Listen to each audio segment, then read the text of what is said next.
Love it. No, Have a conversation. I'll give you a funny story around that. I was green. I mean, this was maybe 4 months into doing comedy, 6 months, started the podcast. Still talking about masturbation. Yeah. Yeah, my virginity story, the first 5 minutes I have, and the only. I had Adam Ray on. We can have this out. I don't give a shit.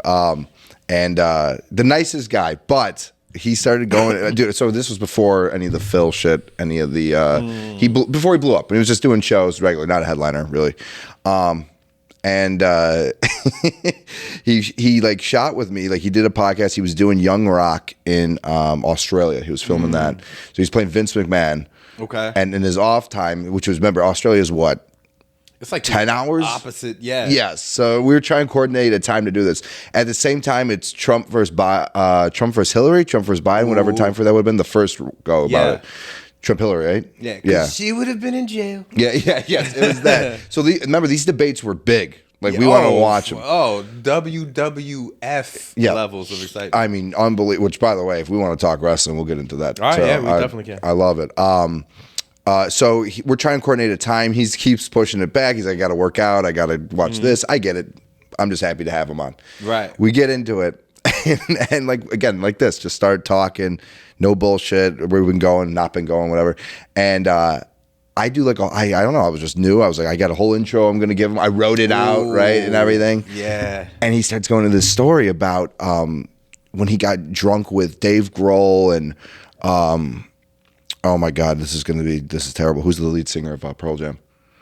Oh my God, massive Cubs fan. I can't even think of Tom, is it Tom? Damn, you're taking me back to the 90s. This is bad. This is me dropping the ball though. Sure. Cut this out though. Yeah, this is what the fuck? We is don't do name? Name drops here. Yeah. We're above that. Yeah. Don't bring up anyone. Oh my God, this is gonna kill me. I can't believe I can't name the lead singer of Pearl Jam. 3:37 a.m. You're gonna wake up out of a cold sweat. When those all turn off, I'm gonna wake. I will know it. You know, every time you get off stage and you go, I missed the most important part. This is gonna fucking kill me. You can't think of it? I cannot. Oh my God. All right. So we're gonna move past it. The lead singer of Pearl Jam, which I should fucking know. I can picture Eddie Vedder. There you go. Fuck yeah. Look at this guy. All right, now Eddie Vedder. Peacefully. There we go. Yeah. I'm ready that out. Post that clip. There we go. My work here is done. So back to the story. Eddie Vedder, Grohl, Adam Ray are all drinking together. I forgot how he got involved with it, but he told me. And he's telling me about how Dave Grohl did do you remember that guy in the UFC that would fill up his boot with beer and then chug it? Yeah, he was Samoan dude. He did that, Grohl. And he tells me this I'm like, oh my God, what a story. Yeah. And I'm realizing those red buttons aren't on. This is not recording. Because I was waiting for the intro. Oh. And so I try to slide it. Like I do the click, and on Zoom it goes like, this call is now being recorded. And he goes, oh, were we not running? He goes, and he got so disappointed. Hey, can you spontaneously tell that story like it was the first time? One more time? Yeah. Cool. So have you ever met Dave Grohl? Random question, Adam Ray. And he's the nicest guy, man. He'll message me back and forth sometimes still to this day. He's a good dude, man. Straight from the south side. I'm just so happy to be here right now. Real Rap Podcast. Even he responds like everybody, man. Even though he's blown up on Netflix, and it's just cool to see that. There are certain people like that still keep that like their soft skills at a high, and I think that has to translate into success for certain people. When I blow up, obviously, yes, I want to be like that, man. I do. Like Dane Cook, another guy, he responds to everybody, man. Yeah. It's cool. But that's like a whole. You gotta have that social, because most comics are antisocial. Yeah. Nitwits. Sure. This is all just a reflex for social anxiety. Yeah. Trying to get people to laugh. Trying to get people to pay attention to this so they don't see what's going on in there. Yeah. No, look at the absolute smoke and mirrors. Oh my God, if I could just make them laugh, maybe they won't notice the size of my nose.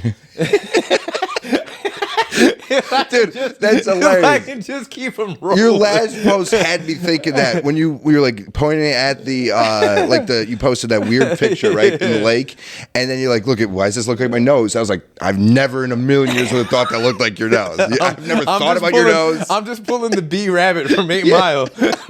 Yeah.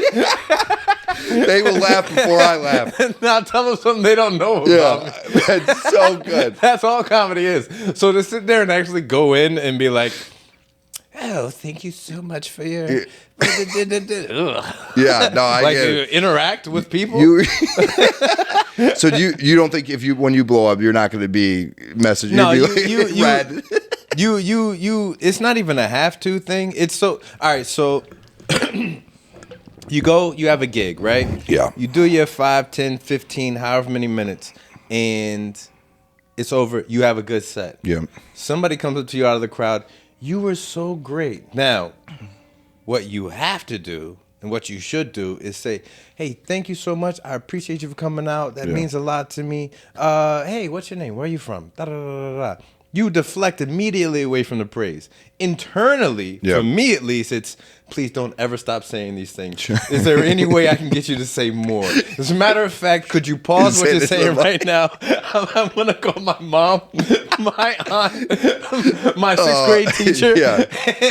That's so good, man. Yeah. Can you call put my that ex? on the loop? Yeah, my second to last ex, all my exes. Tell me I'm successful. That's so true, man. Tell me I'm going to be somebody. Oh my God. When I was leaving the Den Theater in the I did a guest spot in the Den Theater top room, so not even the main one. Come down, someone recognized me. Hey, I got through a whole week by that. You know what I mean? Oh, yeah. Just one. Hey, you were great up there. Easily. I was great up there. You're talking about moi? You know, I can't sleep at night. Yeah. Like, what are we talking about? Are you done? Fantastic. Is that all you're going to say? It's the best feeling in the world. You don't have anything else to say? Yeah. Is that why? Do you think that's why you do it? What's driving you to do it? Because again, you're doing. So this is what my struggle is with it. I am not doing, and I got to get back to it. And this is such a Kickstarter for everything, man. We're coming back, and I got dates, and we'll announce all that later. Yeah. But the open mic, I hate open mics. Sure. Hate them. I get why we do them. I get why in the beginning you have to do them. Yeah. You are constantly at them, and you've been doing this how many years now? Yeah, over 10. Yeah. Over 10 years. I mean, is there something up, but do you like the hang? Do you like, because it's the weight that kills me, I think. It's, well, also too, you have to consider, so here in Chicago, there's a difference. North side, like, there's the community thing and like the circles. And if you just want to go out and work your material, if you're a brand new, fresh off the hayseed, sure, you're going to late list. You're going to go up at 11:37 p.m. There's going to be 4 other comics in there that aren't going to laugh at your jokes, which they shouldn't because your jokes are dog shit, right? And the longer you stay in, you network, you know people. Hey, I need to work on this new bit. Nick, can I drop by? You got me a guest spot? Or you just show up. I already know the guy. We've done shows together. I put you on mine. You put me on yours. Sure. So show up. I'm going to go up in 3 people or whatever without even calling ahead. There's that hierarchy and whatnot. So as far as a white belt open mic, oh no. You don't do those anymore. No. You're not gonna catch me like late listen or whatever. Yeah. If I'm already like plugged in or whatever, I'll go do that. So you're not doing like the Shuba's draw. No. Meanwhile, I'm thinking he's the hardest working comedian in the world. He's like, actually, I know this guy. Bless the heart. And that's not to say I'm above it. That's also not to say if I'm with my guys, hey, what are you guys doing right now? You want to go hit? Let's go Shuba's or something like that or whatever. Sure. I'm down to do that. 100%. And then it's the hang because also my favorite people in the world for a period of time are comics. I don't ever want to spend a majority of my day with us in our kind because it is a disease that eats you from the inside. We've been in green rooms where you'll just start going off on these comics I know you're close with. I know you're friends with. I'm just like, he must have seen them for 6 hours last night and just was like, I need a fucking second from him. To have that level of sarcasm, evil, of course, it's not pumping through every cell of your body. It's detrimental. You'll die earlier than you're supposed to. If you're just a comic nonstop. For sure. For sure. But as far as getting ideas out or just the weird shit that's going through my brain, I can't talk to civilians about it. That makes total sense. How do you test out jokes? Just up there? Do you run it by other comics? Yeah, or do you go up there? I'll probably write on stage as much as like sitting down and I don't have the attention holding the span. mic stand, just riffing kind of thing. Think of an idea. Think of an idea. You know, maybe a premise or a punchline, and then reverse engineer it from there. Get on stage. I've been in it long enough now. Yeah. Bomb schmom. Sure, it happens. Yeah. Yeah. And you don't go. Do you go word for word? So if I asked you to go do your bit again tomorrow night, right? It's different, right? I'm the same way with that. I got a little kind of flack from that before. Like people are like, you should actually memorize it more, and I'm like, I don't find fun in that. Then it becomes lines. Then it becomes a script. And then plus, look at what Larry David does on Curb Your Enthusiasm. Yeah. You know the premise. If any? You know the punchline. You know the in. You know the out. Yep. Everything in between. How do we get there? How do we get there? Like, yeah, and then that's nothing to take away from the scripted comics like a Jeselnik. Oh yeah, He can't. Mind you, if somebody gets out of pocket, I'm sure he can freestyle and roast people and control his audience. But I particularly couldn't go up there and do like a Jeselnik set. Sure, even that humor. It's word for word. Yeah, It's scripted. verbatim. It's scripted, yeah. And then I've seen those comics too. Sure. When something happens in real life, like right there, if you're on the script, it's like, oh shit! Wow. Now I got to jump off track from the script. Yep. Deal with that, or they don't even jump off track. Yep. They'll just keep plugging away, and it's like, are you human? The worst, because the number one thing you need to be doing on stage is be with the crowd, right? Yeah, you're not grounded. You're not grounded in reality because the whole 100%. crowd is sitting there going, "Are we just not gonna?" Lady's passed out on the ground. She's convulsing. There's foam coming out of her mouth. You're still talking about online dating. Yeah, you're talking about Trump. Can you call for security? Or? You did a Charlie Kirk joke, and there's someone throwing up on the side. No, we get it. You No, got it. Trust me. Crowd work's the best. I don't think you shouldn't lean on it. It shouldn't be a crutch, but it's fun to do. It is. I like it at least. I've been enjoying hosting a lot lately because then I don't even have to. I'm just completely off the reservation. Like, I don't do any of my set when I'm hosting. I just who, what, when, where, why. For sure. Who are you guys? Where'd you come from? How'd y'all meet? How long you been? Blah, blah, blah, blah. And just go from there and just like, all right. And you know what I've discovered, especially in hosting. Because obviously a difference between hosting and doing a performance, being a feature opener, being a headliner, all three, right? Yeah. But when you're hosting, if you're stuck in the moment and you're just riffing with the crowd, they give you a good 20-30% leeway. On your funniness. Yeah. Like something that shouldn't get more than a 4 in a laugh, it'll get a 6.5 just because they're like, he's pulling this out of his ass right now. 100%. Yep. That's like that show, Stand Up Without a Net. Have you seen that on YouTube? I have not. Oh. Bucket pole kind of situation. Or I think maybe even kind of improv style. Someone yells something. Oh, those are my favorite. Yeah, 9/11. It's always 9/11, right? Of course. It's sex, 9/11 for what the suggestions are. I want to go there one time. Yeah. Black people. For me? Shit. I don't know. These days, I am, ladies and gentlemen, boys and girls, children of all ages, we are back. Another episode of Real Rap Podcast. I have esteemed colleague, fellow gambler, and WWF enthusiast, Nick Hanek with me. As you know, I don't remember what episode we're on. We're in the 80s somewhere. And also, as you know, we've already been talking for like the last 3.5 hours. So please like, share, subscribe. Thank you for tuning in. Back to it. I have noticed, like, we have. It can't be how you open the fucking shit. It certainly is. What is the you remember that tremendous story you told about a tremendous story and it wasn't being recorded? That really famous comic with that really famous singer who we definitely know the name of. I have noticed, and let me know if I'm. So you had just mentioned Charlie Kirk, which sparked the idea. No, I didn't. And then you definitely said you're wearing his T-shirt under your hoodie. And then and then you got the Fuentes character. Yeah, Nick. Yeah, same name. You got I don't know who's the bald David Duke? British guy from. Wow, that's a heavy hitter. Yeah, I thought we're going with my Mount Rushmore at this point. You're just running spades. We're going Mount Rushmore, cleaning the table. But like right now, and I've been polling some of my white buddies. Is it? It feels like racism is transferring over to rudeness, and it's like, hey, I'm not racist. I'm just being rude. Yeah.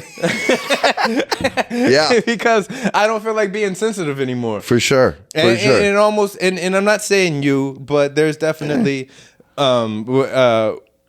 like you have access to all types of people. Like if I'm in my black circle, I know the people that are like, oh, you're racist as hell. You're black, but you really don't like Italians. Yeah.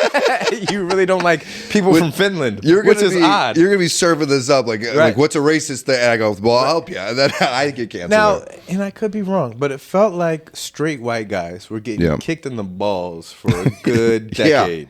Well, COVID was a real fun time for everyone. Sure, because you were getting it from the LGBT side. Yeah, you were getting it from every color that wasn't white. Well, the George Floyd thing didn't help at all. Did not, not whatsoever. I'm not trying to say what's pros and cons to being a straight white guy. Sure. But I mean the George Floyd thing. Is there like an internal vibe that it's like, all right, hey guys, now we're the minority, not white people, but straight white guys. Dude, I will do shows that are either a lot of LGBTQ or female-dominated lineups, black lineups, and then I mean it's honestly now it's an easy opener. Hey, I'm the white comic of the night. This is for the quota. Like you're not checking off. You guys are taking our icebreaker. We're taking your oh my god, what's it called? Affirmative action. That's what we're doing for our comedy lineups now. That's crazy. That was crazy. My first 3 years was the only you're the black guy. The only chocolate chip in this cookie.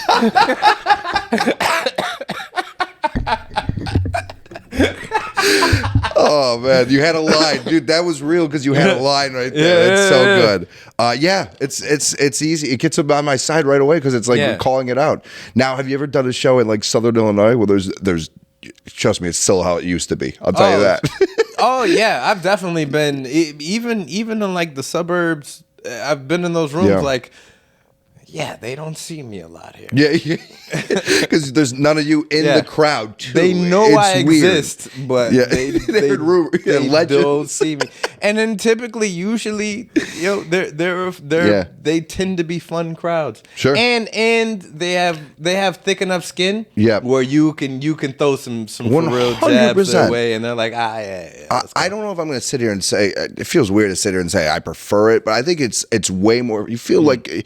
You do feel a little outcasted. I mean, just calling that out, and that kind of makes it fun because you feel like okay, great, I get to win this whole group of other people over into my side. And when you're the underdog, people are pulling for you. Yes, and to go to what I was asking before, I think if straight white guys feel as a group that they're the minority, that also makes them feel like the underdog, which gives momentum to a possible, to like, all right, hey guys, we got to stand up for ourselves type deal.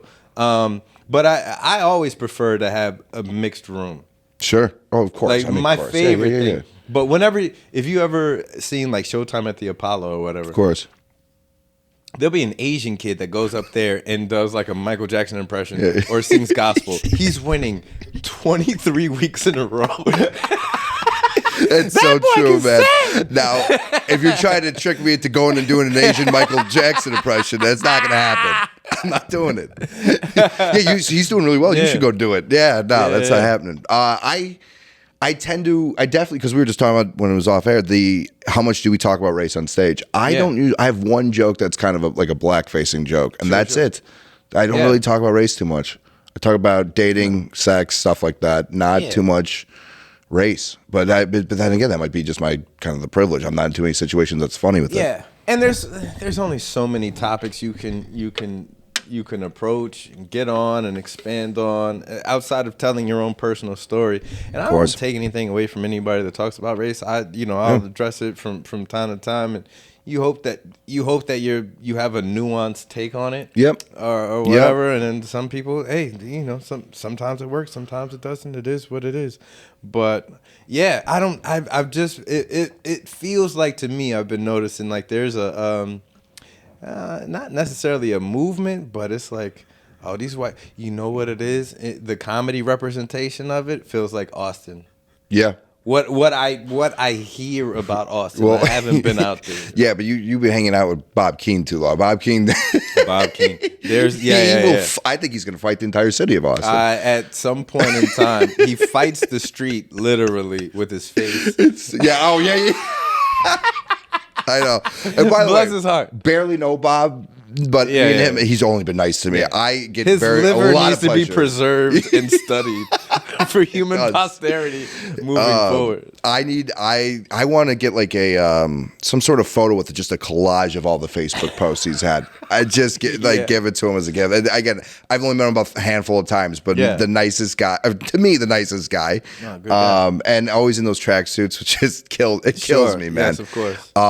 How the hell did we get on this route? Where were we going before this? I wanted to give you a compliment about something real fast. Because your race content is you have a joke that me and my buddies still talk about. It's so good, man. And I didn't bring this up before because I want to do it on the podcast.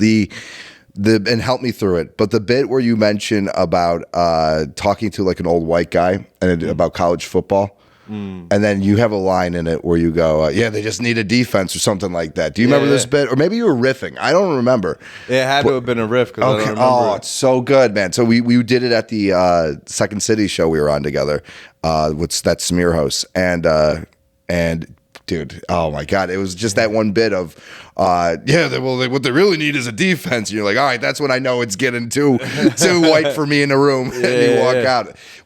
My buddies were dying in the crowd from it. So I wanted to give you I gotta give you flowers on that. I appreciate that. And that was, what, a year ago? I mean, that's been in my head just. Yeah, hell yeah. That's my favorite Mike Knight bit all of a sudden. I want to give you praise for taking my money while we were playing poker, but then I changed my mind. Very fair. By the way, so how does it feel to be a degenerate gambler? No. Yeah. That's why comic that doesn't know how to take praise. Yeah. When did we meet? Well, I'm trying to think the first time I met you, man. Was it? It had to just be a show. I think we've green roomed it a few times. We was on a couple of gigs a few times, and then. A couple of 2-3 years ago when there was a few random poker circles. Because that's really what it is. I don't know if it was the poker circles for me. Was it the poker circles? You think I was there? Were you? I feel like I was on the horses with you, maybe. Were we maybe betting horses? Oh, no. Sports? You were never in the poker games? I was never in the poker games. Damn. Yeah, no. But I you let me know the next buy-in, and I'm there. Yeah, hell yeah. It's been a while. Why do I remember you being at the poker game? I have no idea. Was it another? Are you a poker player? Love poker. Yeah. That's maybe what it is. I probably talked to you and you talked about being on a boat or going to play poker, and I just put you in. Had to be to one of the games. I would love to know who you are talking about. That would be great. No, well, I mean, what's crazy is now, I mean, apparently everybody worked their hardest to keep you out of the poker games, and I just tipped the hat. Fuck, he told you don't Nick. pay debts, man. You don't pay debts. He let Nick know. Oh, now this guy's gonna come around. Oh, man. What's up, guys? Yeah, just all white and shit. What's up? How are we? Mike told me about it. Yeah, Michael told me. What's up? Michael Knight sends his regards. No, I love gambling, man. It's the best. It is the worst. The gambling. You have to say it's the worst. No, because it's so fun. But gambling scares me the most these days because it's attached to the other thing that we're all addicted to, which is our goofy phone. Oh, yep. I was like, where are you going? If I woke up every like I haven't I stopped drinking 7 years ago, but if I woke up every morning and my phone poured me a shot of Paul Masson. You would be, your life would be. It would be a test. It would be difficult. Do you get into sports betting or no? No, because I know I'm an addict. Yep. And the moment I open whatever.com, thanks Jamie Foxx, Yeah. it's a wrap. Yep, it's over. I'm poor. I'm destitute. 100 I'm performing comedy on the green line on the green for an EBT card. He said backdoor poker rooms. Yeah. You have how many kids do you have? One kid. That has to play a factor too. I I thought if I ever have a kid, man, or when I have a kid, I got to kick this habit. That's like the habit I want to get rid of. But it's gonna be tough, right? Yeah. Like, so is it in your phone? Oh, dude, I got all the apps. That's exactly what I'm saying, FanDuel, bro. DraftKings, MGM, right? You rip them through all of them because you're just trying to bet on the best never bonuses. Done heroin a day in my life. Yeah. If my phone was selling it to me, if Kevin Hart was like, "Hey, come to heroin.com, buddy." Yeah. $1 of the your first. If you put in 5 grams, we'll give you 5 grams for free. Oh my god, like so good. It's a wrap. It's so good. It is a man. wrap. I will be at the closest needle shop. Yeah. Tying off. Like, hey, yeah, baby. go with that black tar, man. DraftKings got that black tar, man. I will be Frank Lucas. It's what over. a reference. Wow. It's American over. Gangster. Holy shit. Over with. There you go. But that is scary. Because it's real. Bro, just if I say, all right, I have $1,000. Yeah. I'm gonna take 500 of it across the bridge over to the boat, park my car, put my keys in, walk in, grab a drink, blah, blah, blah, blah, sit down. I run out of my 5. I'm gonna run back to my car, open the trunk where I put the other 5. Sure. Because I'm not gonna use it. Yeah. Fuck it, I'm here now. Emergency fund, grab the other 5, go back in, lose that. I'm Yeah. out $1,000. Got to call my auntie to help pay the rent. Jesus, yeah. That's one thing. But I took the steps, made the action to go. If I just open my phone, it's right there, man. it's right there. You write me a DM in my Instagram. Sure. I see the little header or whatever. Oh, let me see what the rest of this thing is. Respond to Nick. I'm in my phone for the next 43 minutes. Yeah. Oh my God, it's a vacuum. I click on one thing. It's designed. Yep. They have people smarter than the NASA astronauts. For sure. Making sure that I cannot stay off of this. It's 100% true. And I just go for one thing and I'm trapped. Yes. Yeah, absolutely. Now, I mean, we saw that when we were watching YouTube, right? You watch YouTube, you go down one video to the next one. It's that black hole, they call it. It's over. What is your favorite YouTube rabbit hole, though, to go down? Or black hole, whatever you want to call it. African-American hole for the podcast. Mafia. February hole, he's calling it. That time of month. What is your favorite Martin Luther hole? No, give it King, man. He's the king. Hunk of garbage. I'm just trying to come on to the Real Rap podcast and bring my best self. He thinks rap is for music that he doesn't listen to.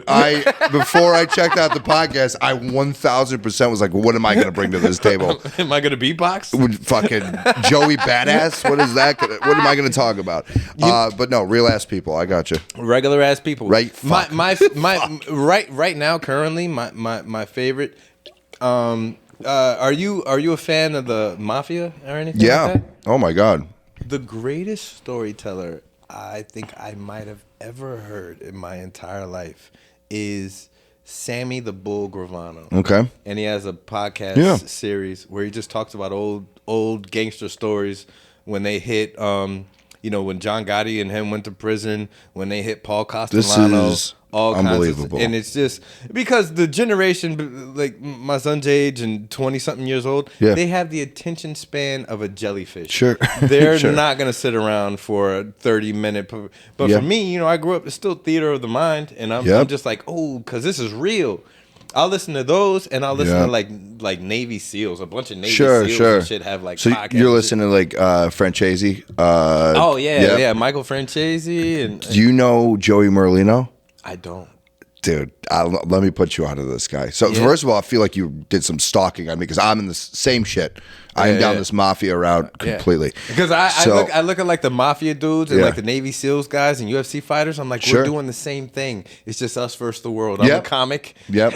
Take out Navy and put wrestling in. Take out anything manly. Yeah. And throw a little makeup on it. Yeah. A little foundation. Like physical toughness. Supporting your family. Alphaness. Take that out of there. And it's identical. Yeah, it's what we with do. comedy and Navy SEALs. So true, though. So true, man. Have you ever? We'll get right back to it. Please remember where you're at. Please remember where you're at. I'm talking about your true inner self. Yeah. Have you ever are you a UFC fan? Yeah. I mean, what a card tonight. Have you ever looked at a UFC fight and gone, we're the same guy? It's just us in that never ring. on the main card, but the prelims. there's been a moment, okay? There's been a moment where I saw a guy went, I get up on stage. Let's give me a shot. Close the cage. 100%, dude. I'm about to make them laugh till they tap. So true. So I'm in your head. Oh right? my god. You're taking in the same content. Yeah, that's. Can't say the word. We'll get you canceled. Yeah.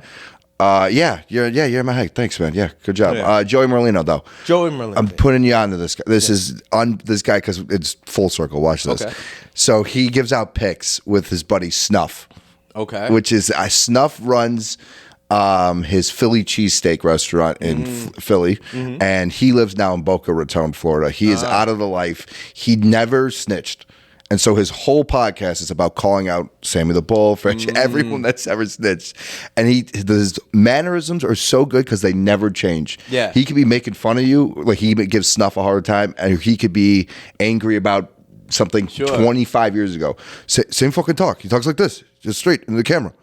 Like this. Hyper So good. Italian. Face like doesn't move. Stereotypically Italian. Oh my god, the hair. Yes. Oh my god. Can we pull up a picture here or wherever you can? Yeah, it's so good. There's a documentary on him in Netflix. I forgot what it's called. Something Philly versus the Mob, some bullshit like that, right? Just came out, but he's on Instagram constantly posting. He's better than Francesi, Bull. Because here's why: he didn't snitch, and I love that. And I love how angry he gets at people. But he's the kind of guy, man, where he'll give out a pick of like 250 passing yards, Caleb Williams. Caleb will throw for like 120. Like, how the fuck am I supposed to know they're going to run the ball? The guy must have had some bad seafood. You know what I mean? Like, he'll make up some bullshit. He had some calamari last night. I didn't fucking know that. Never his fault. Never. Yeah. And if you hear people talk about him, they're like, he owes us so much money. Like, he would pickpocket. He's like this scumbag. You got to remember that too. I love the guy though. I am Joey Merlino, man. Put you on. It's romanticized these days, and I'm a huge mob movie. You grew up with that stuff with The Godfather and Goodfellas. Yeah, that's my Donnie one. Brasco. Sure. All those super classics. And then to have the platform these days where the real guys that still happen to be around are talking about it, and you're like, that fucking really happened? Yep. That is bananas, man. Yep. And no, but it's dope. It tweaks me out. So here's what kind of throws me for a loop a little bit, and it's so you take the and we were talking about it earlier. Yeah. I'm not making this a cultural thing, right? Sure.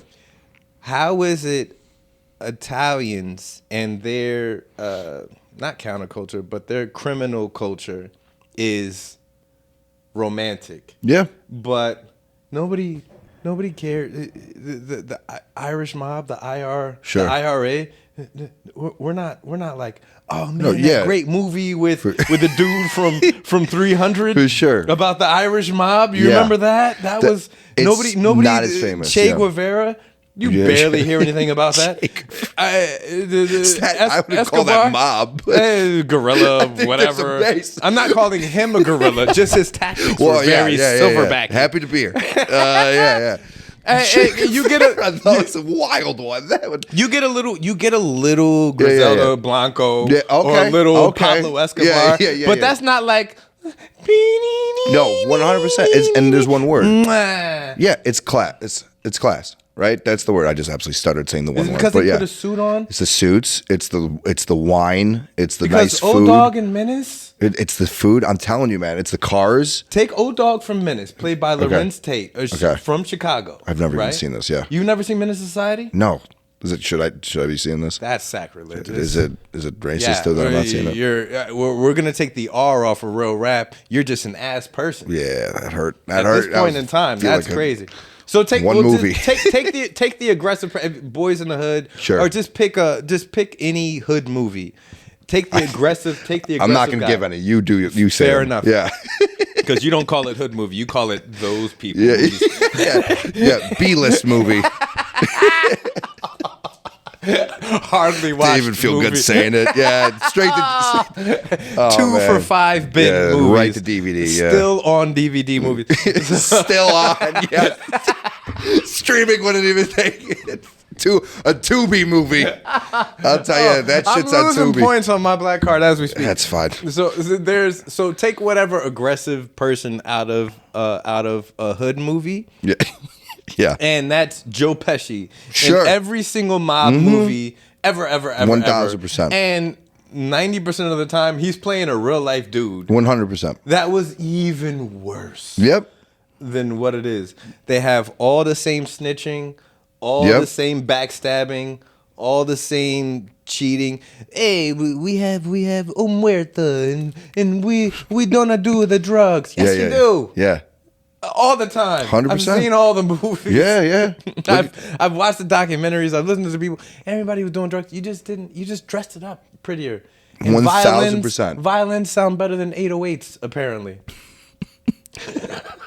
and spaghetti with ravioli tastes better than oodles and noodles. Well, it does, but it does. That one is true. It does. You got that one. No, I totally get what you're saying on that. I mean, take a look at what they did to Goodfellas.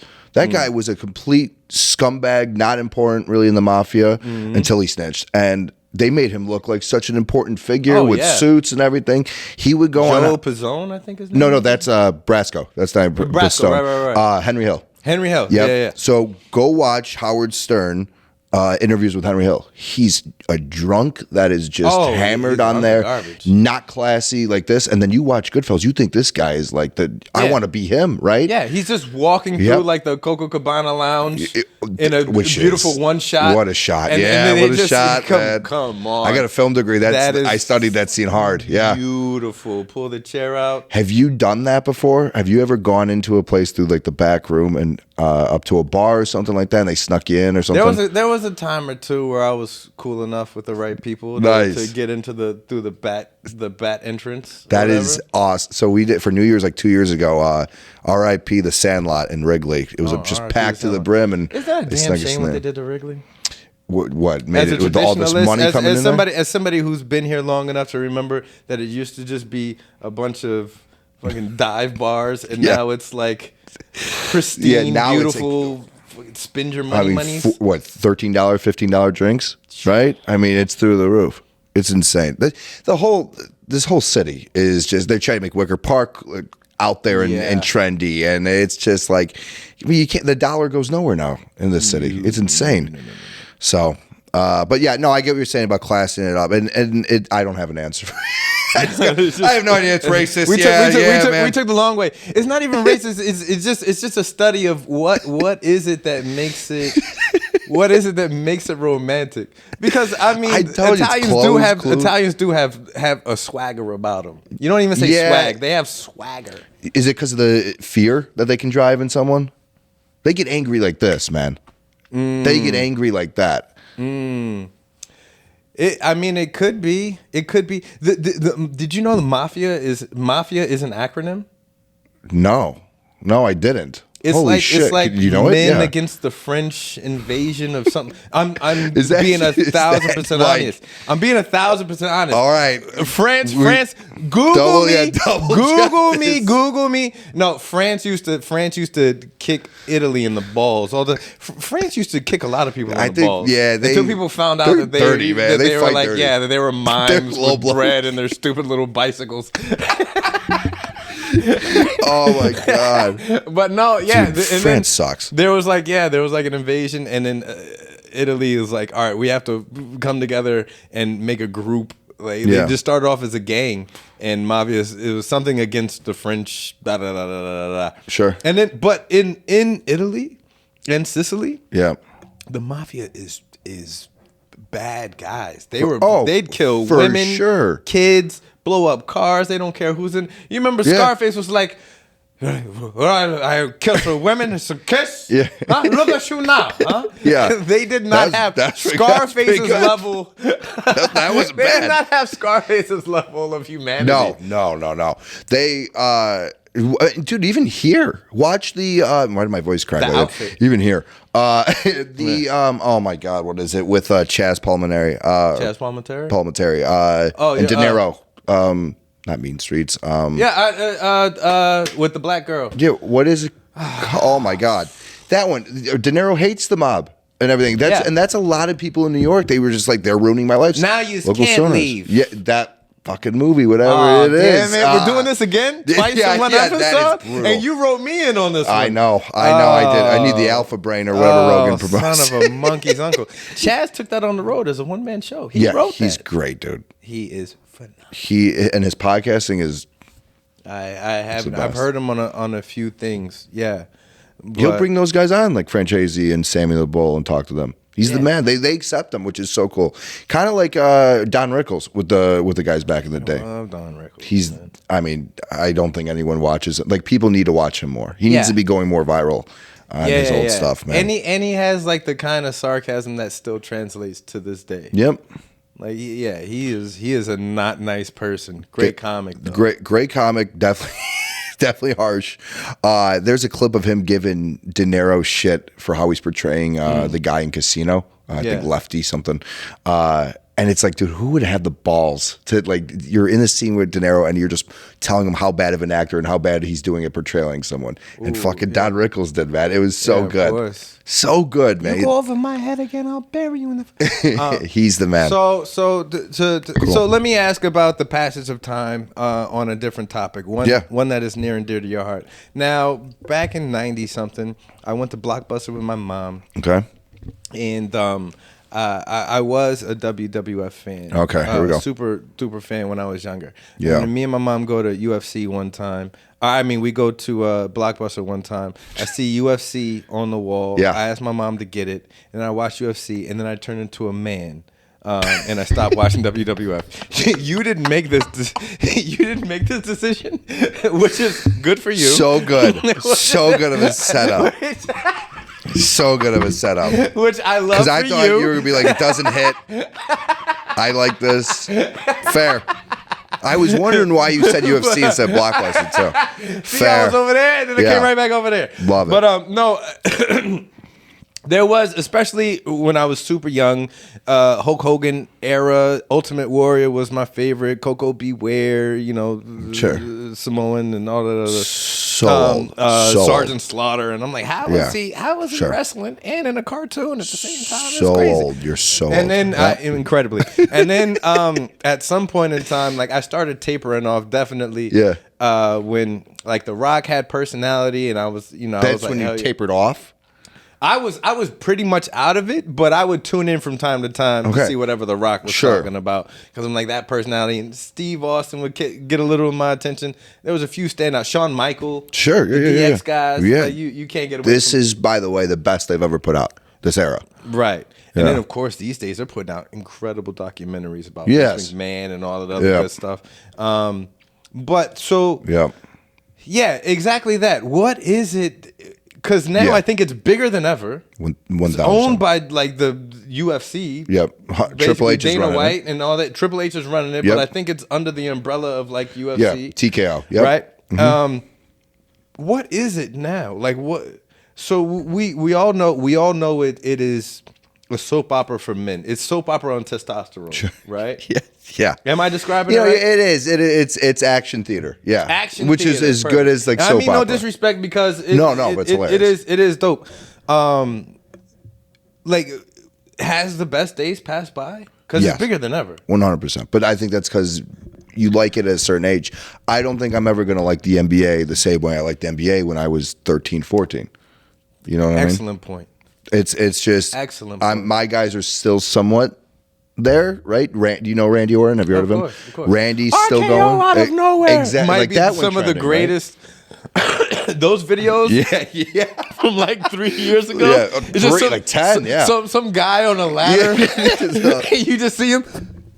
Yeah, it's so good. Nah, it was the greatest. He's still going, right? When Yeah. he's done, it's tough for me to say I'm still into it because like the new guys coming up, yeah, they're good, but it doesn't have me bought in. Who's on the right? mic? Yeah, You're not. People are still. I'm a huge Griselda fan. The rap Sure. group from like upstate New York, Okay. Buffalo, and they made a whole series of mixtapes that are fire. Great. And they just cut WWF because they're all huge fans. Sure. And so their interludes sample 'em? are from WWF Dude. promos from back in the day, like Macho Man. Yeah. Whatchamacallit, like, hey, you said she looked nice, but then you kept on talking. Like, what's all that about, you know? And fucking that was a mafia. I think you went back to the mafia. Yeah, I have two impersonations. They're both De Niro, and they're both horrible. Well, the Scarface was pretty good. I like that. That was just my De Niro with a sore throat. I was like, that's not Macho Man. That's not Macho Man. That is not him. Nah, and plus nobody's Yeah. gonna beat Dan Soder, so just give up on it. Yeah. By the way, I got to talk wrestling with Dan Soder. No Dude, kidding.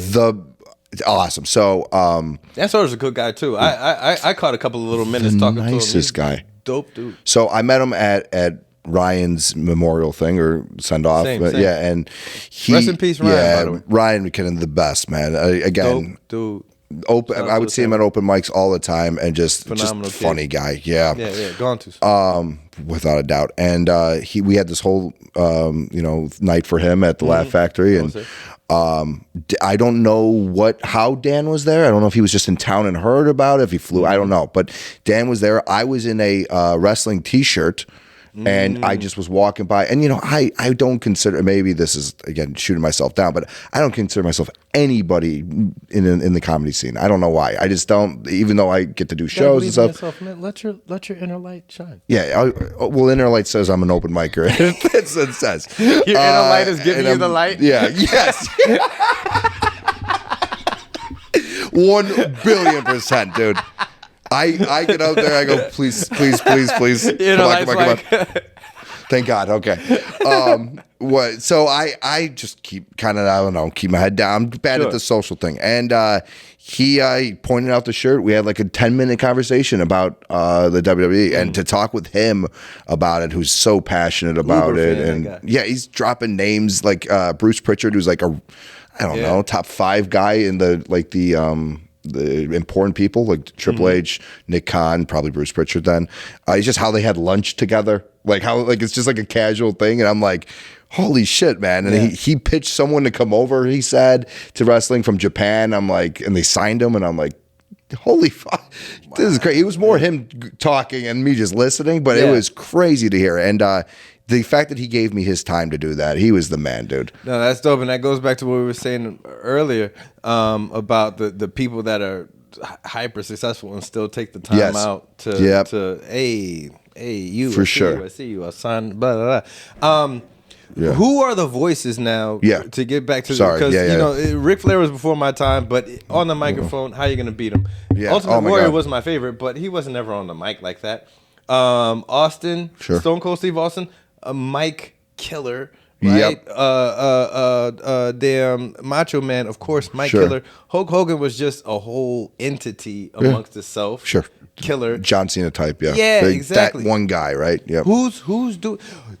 You blew me away with what you said initially. Is that like, hey, the generation gap is here, right? Yes. Because I remember, whatchamacall, the old trigger warning coming. I remember watching. Here we go. Mature audience trigger warning. I remember going to the movies to see the original Ninja Turtles movie. Sure. With the live action and the I know it. And then when now Michael Bay is coming out and it's a $50 billion budget CGI, do explosions, lens flare. Michael Bay, get your shit together. Lens flare. What are you? What are you? College student? He tries to look like one, man. That being said, though, Michael Bay, if you need me in a Find movie, a I'm different here. fingerprint. And if you would like to talk about this fingerprint, you can discuss it here at the Real Rap Podcast. Yeah, we're like, share, subscribe. happy to discuss, right? Happy to discuss. But so then I watched this one and I was like, it doesn't have the same soul. It's Sure. not as cool. It's not as groovy. Raphael's not as mean as he should. And Yep. I had to stop myself and go, you're not the demo. Yep. You dweeb. Yes. 100%. When you really enjoyed it, you were the age to enjoy it. 1000%. Now, if you're not bringing a kid to the movie and you start trying to criticize this movie, you are an ass. I love that. It's so true. I mean, yeah, the product's not for me, I would say right now. I think it is for people in their teens more than it is kids now, but I don't think it's for maybe a 28-year-old. Well, you have tenure. Yeah. Like you're married to the game Exactly. at this point, and you have all the backstories. Yeah. That even somehow still have some kind of tethers to whatever's For going sure. on now. And it became more than watching. Like I did it for like a week or something like that, like training, which was just insane. And then what did I do also? Oh, why am I also saying I'm in on that? Oh, tenured. You were talking about tenured. My guys from when I watched, some of them are still going. And when I say some of them, I mean like some of even the mid-carders. Cody Rhodes. Do you know that name? I definitely know. Do you know name. Dusty Rhodes? Of course. His kid. Cody. Probably like 2008, 2009 when I'm, 10, 11 years old watching it, is this rookie starting out mid-card guy. Now he's the top guy and everything. So I know him. I kind of still feel that childhood nostalgia. Sure. Randy, nostalgia. Of course. The best, right? And then you hear stories about how Randy was back in the day, and you're like, oh my God, I need more of those stories because this is crazy. I actually did comedy with Randy's brother in St. Louis one time. Yeah, he talked about getting fucked by a horse. It was kind of wild. Wow, he's still alive? Weird shit, man. Yeah, talking about like pills and everything. I was like, holy shit, He this said, guy's crazy. he said got fucked like the horse tracked him I think down, it was a cornered fantasy him. dream he had, something like that. Said, yeah. hey. I don't want to do his bit here. He was like, hey, Toots. How about you show some skin? Dude, he's a comedian in New York, man. Wow. Nathan Orton. And by the way, look at his face. You go, definitely it. Randy's brother. Okay. Yeah, he's got the nose and everything. Okay. So puberty just didn't give him that extra little. He's like 15 years. I might be a different. I don't know if it's a different parent, but 15 years younger than Randy. Like crazy different. So, yeah, he did like music and everything. I know too much about this guy, but yeah. So that and then like so for perfect example, why do I still watch? So like now this year it's been less, but the last year was Cena's last run. Cena announced he was retiring, and Cena from anyone my age. I saw that. How'd you feel about John Cena's retirement? Like the end, the last match where he happily like tapped out. Yeah. I was very drunk watching it at my friend's Christmas party, yelling people to get out of the room just in case I was going to tear up. Yeah. And I didn't tear up because I thought it was I couldn't believe that's how he went out. Right. So it was like the end of The Sopranos. Like really, Yeah. you built it up for right? you built Where it you're up like, for this. Yes, 100%. Yeah, that's a great reference to it. Yeah, I was like, that's it. We're done. We're gonna wrap it. Like, okay, who's gonna come out now and like give him? It was just they went around the ring and clapped and walked away. I was trying very hard to be at that event. Like who was Sacco? Who was that? Mankind. Mankind. Yeah. Ric Like Flair, he had. You ever been at a gig and you see the headliner and you're like, oh, he can go out there. oh well, all right, but you could definitely go out on that one. Yep. Yeah, and they keep going. Oh. Well, it's coming. I don't know how much been here. Yeah. You're definitely gonna go out on that one. He's got to be over. And then on their fourth out, they go, you know what? You guys are a good crowd. That is. Woo! That is. Let me see what I so got. good. Let me try some. I got some new stuff. My God, and you're just sitting there, be like, Because isn't he done? Mankind got tossed from 73 feet above a cage. Probably broke every bone in his body. Was like, you know what? Yeah. I'm just gonna come back as a different character. Do it all over again. Did like 3 guys? Now, were you in on that when that happened? I was still watching highlight to this day. Actually, I have on a VHS tape. Old alert! Yeah. I have at my folks' house somewhere. A VHS tape where I recorded. It was a Thanksgiving. I forget the name of the wrestling showcase. Sure. It was Undertaker's first appearance. Oh God! SummerSlam maybe. It's Survivor Series. Survivor Series, yeah, one of those. God, I gotta get laid soon. There you go. But no, I mean, when something big happens, you know, your phone just feeds you're a guy in this age group. Yeah, Here, yeah. this is what other guys. Sure. In your, so Well, I'll the see algorithm, yeah. yeah. So I'll see certain things, but no, I haven't tuned in hardcore like that for a while. That's probably for the best. That's probably for the best socially. But I'll put you on to this guy, L.A. Knight. He just all he does is he just goes, yeah. And it's so good.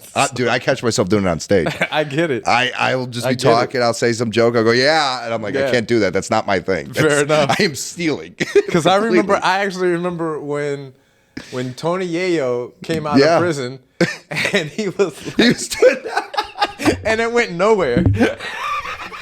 And John Cena goes, wait. So did he immediately come out and the first camera on him, he hit him with the thing, or did he work it into just his character? That was his character. Like Tony Yayo's. It was the first music video he did when he came out of prison. He started hitting the "You Can't See They Me." just did a one shot on him at the end of the video. Hey, pull it tight on Tony Yayo's face. He's gonna do this move. And he was like, Tony, just do what feels natural. And I remember that because when 50 Cent and G Unit came out, it was an explosion. Couldn't get away from it. So and I was like a young ass kid at the time. But Randy Orton was like a all around like he's talented guy, still talented. Love Randy, yeah. As far as now there's an actual number now. So I need your expert opinion on it. Give me your top 5 if you can wrestlers to movie stars. Jesus Christ. Rank them by because You have one that became the mayor of Minnesota. We keep talking about no, Tennessee. Jennifer, the governor. You're going old. Yeah. That's an old alert number 5. What are you talking about? Kane. Kane's the mayor of Tennessee. Shut the front door. Kane. Yeah, the Big Undertaker's like offspring with a mask on. Hard Republican. 7'3". Hard rigger. Hey, there's a reason he was known as the Big Red Machine. From my cold dead hands Republican. Yeah. Oh, Big Red Machine for a reason. Yeah. We don't need less guns. We need more guns in the right hands. That's why he's in Tennessee doing it. Knox County mayor. Nicest guy. Yeah. Oh my gosh. Nicest guy. Great guy. Yeah. Great guy. The best. Dude, he's a mayor now. Yeah. Oh, and absolutely just won over the guy you were Jesse. Sure. Jesse something. All right. So Ventura. I'll take. The competing for the number 1 spot has to be between John Cena and Batista. No. One is Rock. You can't argue. No. Highest paid actor of all time. Highest paid and best, 2 different things. You're only ranking them out of the wrestling guys, right? I'm talking best. I'm talking quality of acting. Quality of acting. Okay. Because The Rock is just The Rock. I agree. In different settings. But the argument I would have back is he did something these guys have not even touched, right? I mean, even Leo. He's a superstar. He's unbelievable. He could be president tomorrow if he wanted. But he has the image. He has a smile. He has a pedigree. Yep. All the other good stuff. The one thing that I think that he did that could even qualify him for this category was the one that did the least amount of traction, and I haven't even supported it. Which when one? He was playing the UFC fighter. Oh, Smashing Machine? I haven't seen it. I plan on seeing it. Because it looked tremendous. Yeah. But outside of that, he's just a different version of and I don't knock actors that just do a different version of themselves, because Samuel L. Jackson will go down in the pantheons the same character in every for playing Samuel Jackson. He just changes the middle initial. Whatever movie he's in, this is Samuel C. Jackson. Yeah. Tune in for Samuel. He's got 26 movies. Samuel Q. Jackson. They're all in letter. Snakes on a subway. Subway. Dude, he's good though, huh? Of course he is. Of course he is. There's a bunch of actors that do that. And they call it character acting and to do the opposite of that. But who was in The Departed? Well, I mean, Jack that Nicholson. yeah, that list. Yeah, it's Jack a big Nicholson, list, yeah. that was a big list. Yeah. Jack Nicholson plays Jack Nicholson. Doesn't matter if it's Chinatown. Yeah. Doesn't matter if it's The Wolfman. Doesn't matter if it's One Flew Over the Cuckoo's Nest. Doesn't matter if it's Departed. Even the what's the horror one? Oh, The Shining? Yeah, you think he's Jack Nicholson? I don't now? even think he knew the cameras were rolling. Stanley Kubrick was just like, Free hotel? Hey, hit the light. Let's capture this. This is fucking gold. We're gonna put you in a resort. Yeah, that's all he knew. That's it. Hey, I'm gonna put you in a hotel for about 3 months. Beautiful. Yeah, It's just you. Oh, man. He just went around. Such a When good you movie. hear me doing this, Yeah, freak out. Yeah, have you seen? I'm Great working. movie though. I mean, it's fun. Would you top 10 it? It's up The there. Shining. It's so Stanley good, man. Kubrick's one of Stanley Kubrick's movies has to be in anybody's top 10. Completely period, agree. and that might be the one. Is that your favorite of his? So many. I just recently rewatched 2001: A Space Odyssey, which is a mental. I think people missed that one. I feel like this generation doesn't know about that movie. Yeah. It's insane. Or Clockwork And what Orange. they had to do now. Clockwork Orange. Weird movie. Weird movie. And I'm not even. I feel like once I watch it, I'm like I'm more cultured. Yeah. I don't know why. First of all, if you're a big fan of Milk, Yeah. great movie for big milk. Yeah. Huge. Milk Very lovers. pro dairy movie. If you are pro women's rights, Stay away. Oh man. That might not if be a you movie. believe in social justice, Yeah. boy, do I have a movie yeah. for you. You're gonna want to check this one out. If you're a fan of Singing in the Rain, Yeah. do I have a scene Do for I have you? a scene for you? Oh, that's so good, man. It's so good. I think it's my favorite is The Shining, but 2001's so Because good. with The Shining, It's so good. it's Yeah. to take, because again, a book is theater of the mind. And I'm a huge Stephen King fan. I'm so much of a Stephen King fan, Yeah. I would punch Dean Koontz in the face if I ever had the opportunity. Because he's a hack. Yeah. Right? This is where Mike's put his foot down. Coattail writer. Mike is gonna stand on his opinion. You go to his show. He does And your 15 last name minutes is on Dean racist. Koontz. Don't you ever forget it. Yeah. It's so good, dude. So good. To take a book, Yeah. which when I read a book and you read a book, we're gonna have two different images in our head, two different main characters, two different, you know what I Love mean, that. cast and Yeah, crew, yeah. settings. How does the hotel look? How do the twins look? 100%. And to translate that on the screen, to have what's his name, little Timmy or whatever, riding around this hotel, and Yep. you're like, I'm disoriented. Where am I at? The camera It just with keeps- it, man. it just- Oh my god, the And tracking. then he's rolling over the carpet. He's rolling over the hardwood. Carpet, hardwood, Yep. carpet, hardwood. Doesn't give you a music backdrop. You're just stuck in this fucking hotel Yep. with him, going, these people are nuts. The first time I saw it when I was young as hell, and that old lady got out the tub. Yeah. Still, between creeps you that out and so- Pee Wee Herman's Big Adventure, when Mad Mark's face changed, haunts me to this day. We need to dive a little more into the second one there. But But the confusion of, like you were just saying, the confusion of a hotel he takes, right? Because I mean, how Yeah. many times have you been like, "Where's my room?" Right? Am I going left or right? If it wasn't for those numbers on, and when you get that elevator, Yeah. it's all the same. Yeah. He uses that confusion, that natural confusion, to just lose you in that bike ride. And I Whatever. heard, because I love doing all the behind the scenes. And Oh, all that other yeah, good man. shit. It's good. And what Stanley Kubrick was doing, the olive oil, Yeah. to make her actually go bananas. Yeah. And then go, all right, take this shit. She Cut, like print, lost her perfect. mind. Yeah. She like had to do like a lot of therapy after Yeah, or like something sleep that. deprivation. They wasn't feeding them. They was just like, yo, she's What? Oh, 111 pounds, soaking wet with 2 bricks in her pocket and a dirty Yeah. diaper on, She- and they were like, yes. don't feed her for a day She and a was half. so skinny, that girl. She I was cannot so- think of her name for the life And of then me. That's the episode name. The reveal Yeah. of all work and no play makes Jack a dull boy. Yes. She flips her shit, and you also flip your shit and Yeah. go, wait, who are those guys with the bear costumes on? Yeah, or the twins. Yeah, man. Oh my god. Like it's a mental fuckaroo, and then it 100%. gets to the horror aspect of it. Yes. It never lets you up. No. it's mentally unstable. And I did an even deeper dive. into And they that movie. they were talking about the unsaid dynamics between the father and the son. The little boy. The subtext of what was going on behind this. And Stanley Kubrick, he's insane. Yeah. Like the stuff he was doing Yeah. to, you know what I mean? To get them to get to where they needed to go. Yeah. Yeah. Because a lot of these actors, Tarantino is reportedly notorious for this. He writes a novel. Sure. Well, An actual literal novel. Yeah, yeah. And then rips a screenplay out of it.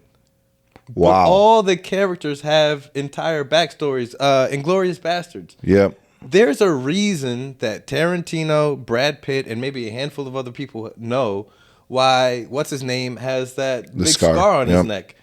We'll never know it, but he writes all that out with the character history built into it. Yeah, I love it, man. And then we just see, but it gives a weight, a gravity. 100%. Yeah, that's why. Do you act at all? Have you ever acted? We're attention whores. I've gone out there, and I salute actors. Yeah. That shit is not easy. I studied acting. I went to. No kidding. I had to graduate college on time, so I went to a theater school over summer to get What credits. was that experience like? Kane would not have been there. I'll tell you that. It was real loud. It was a southpaw. Oh, of course it is. Connecticut. So absolutely. all the way out in Connecticut. But dude, an experience I wouldn't trade for the world. It was just, this guy, Chicago, sports, everything. They're like, we go around. What's your favorite place in the world? And everyone's saying these beautiful beaches and stuff. And I said Wrigley Field, and I had to explain what Wrigley Field was. They just had no idea. Throw you out of the. Is that a sport? It's where the Cubs play. The what? Physical exertion. Cubs? Yeah. Unbelievable. But some of the best people I've ever met. And the reason I bring this up is we would get a script every week and you would dive into where this character has been for the last 6 months, year, 5 years, right? Just bringing out that for something that is a one scene situation. Robert De Niro asked, what kind of shoes Yep. He is the best at this. Yes. Wear? Yep. Kind of shoes. He was what's the famous one? The smoking the cigarette for the Goodfellas character. Just how he holds it. Yeah. I'm not thinking that. You know what I mean? No. I'm just, how do I memorize my life? I mean, there's levels of actors. Yeah. You go from, whoever played Mask 2, and then you get up to to Robert De Niro. I hate that. I know that it was Jamie Kennedy. I hate that. You couldn't remember the lead singer of Sublime, but you had Jamie Kennedy. Eddie Vedder. We were saying Eddie Vedder of Pearl Jam. That's what I'm saying. I don't know the lead singer Sublime either. You got Jamie Kennedy. Yeah. Right, and the Weasel. And the what's the Weasel? What's his name? And the Weasel. We were officially not talking about the same movie anymore. I can't talk. If we're gonna talk Mask 2, I can't talk Mask 2. So you go from Jamie Kennedy, then you get up to like a Robert De Niro. Sure. Or and then somehow there's levels above that where you have somebody like Jared Leto. I'm lying. No, who's the Jared Leto stinks. But he goes psycho though. He does go psycho. When Jared Leto is on, he is on. Dallas Buyers Club, he deserved his Oscar for that. I agree. What was the other movie? Anytime Jared Leto gets to play a disheveled drug addict. Yeah. No, that's so true, dude. It has to be drug addict. It's drug addict or bust. It's 100% that. 1,000% that, actually. Now that I think about it. Yeah, because Joker was, was it his fault, you think, the Joker, or do you think they just didn't give him enough screen time? Because again, it wasn't about him, right? It was like he went completely over the top. Yeah, he did. Yeah, he did an impression of Jim Carrey, playing the Joker, or Jim Carrey playing the Joker. That's what I'm saying. Jared Leto did it. Jim Carrey would have. Jared Leto did an impression of Jim Carrey. Love that. Doing an impression of the Riddler, doing an impression of the Joker. That. Yeah, but I think we needed that too. To reset from Heath, because I feel like almost no matter what he did, it was going to be compared to Heath Ledger, and now not only did he reset the dial, freaking Joaquin Phoenix won an Academy Award for it. And then I don't know what he did with the second one. I refuse to watch it. Well, let's not talk about it. Yeah, it's the same as The Godfather 3. I've seen that. Stricken from the record. I try to warn people to not watch Godfather 3 because it will ruin. It does ruin the experience. You cannot. And by the way, I want to bookmark this in your brain because it is going to happen. Hit me. You're going to find out one day that you're old by saying you're going to be talking to some kid and you're going to be like, yeah, the Joker's great. Yeah, Heath Ledger, what he did? And they'll be like, who? Yeah. No, everyone will know Heath Ledger. You're gonna say like, Heath Ledger from Batman. Yeah, when did that come out? I wanted to like 2000. Like 2008. Bro, I was like 2. Oh my! That's gonna happen in your life. That's the only time because you don't notice Heath you're Ledger? getting older. You're just living life until one day you go to talk about a song or a movie with somebody in a green room For sure. and then they go, "Oh, I haven't heard. How did you not hear about that? When did it come out? Oh, it came out like 12 years ago. Yeah, bro. I was in 3rd grade. What was the? Do you have one that was like a wake up call for you? I refuse to talk about Fast and Furious. Why? Because there's like 19 of them, Yeah, and yeah. depending on which one you reference as the first one you saw, It's so good, dude. It's a time capsule of American life. It is, man. I mean, what? Too Fast, Too Furious? That was 2000 something, too. See, you're referencing Too Fast, Too Furious. That's the second one. I was 19 in the military when the first one came out. I saw it in movie theaters. I was living on my own. Oh my god, dude, it's crazy. The first thing that I have ever felt old about with that is, dude, not everybody knows what a GameCube is. That stunned me. Yeah, I got these athletes, because they're like, what, 22, 19, coming right out of college, Oh my God. rookies, and they put them up on the Jumbotron, and it's like, do you know what this is? And they're like, no, and I'm like, how? Your brother didn't have one? Yeah. How do you not? I feel like we're still there, and then, no, man, we missed it. Yeah, anything nostalgia will hurt your feelings. Oh, it's killing me. Once you hit about 35, which is still so young. Yeah. But once you hit it, and then you start because you take 35, you dial it back 20 years. Yeah. You're still a maturing young person. Fair. You're 15. Yeah. And then you start talking about memories from when you're in the green room when you're 35, talking to a 21-year-old. I remember Bob Keane, man. Oh man, that's great. When was how long were you in comedy before you started having people come up to you being like you're a veteran of the game? Let me ask you this and that. It's actually happening like more recently than anything because Really? I started doing comedy, and then less than a year after I started doing comedy, I came out here, hit a stage, and then decided I was going to move out here, and then I moved out here. Yeah. I did comedy out here I've been here 13 years, so I did comedy for about a good 5 years straight. Okay. And then like between drinking and just being a derelict or whatever, I put the mic down and stopped doing comedy for 4.5, 5 years. Wow. And then I started back right when the pandemic hit. Okay. So when I've been back at it tough for 4 years now? Yeah, and I moved here from college in 21. Yeah. So now, now people are, look at me and like, oh yeah, you've been in for a minute, vet, this, that, and the third. So yeah, it's more so recently. Yeah, if anything. Wow. Interesting. Yeah. Because I mean, I've had people come up to me at open mics and ask, how do you get to this show or this? And it's like, that's so I was just asking that question and I'm not there yet. So, so go ask Mike. Yeah. I pass him off. Go fucking talk to Mike. If you want advice from an elder statesman. Yeah. I'm young. I'm like you. I'm still grinding. Right? Please? Tell me I'm young. Tell me I'm young. Please. Can we relate? Yeah. After the 6, 7. Can we do word association? Doja Cat. Yeah. Anything? No, yeah. Eminem's a grandpa, man. That's too old for me. Oh my gosh. He is, man. It's weird, dude. And his daughter's a smoke, but either way. Yeah. And then now he's just a hippity hoppity, rippity rappity, flippity flappity kind of. Careful. Get back on drugs. Go back to drugs. I just go back to, dude. That is true. There are guys that on drugs were way better, huh? Yeah. Hair metal bands Jared from Leto. the 80s. Jared Leto.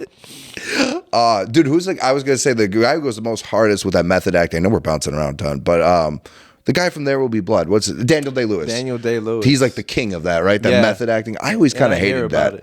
It. Because being around a comic that's always dude. on, always searching for the punchline. Yeah. Always. Or how about the guys that test bits on you before they go up there?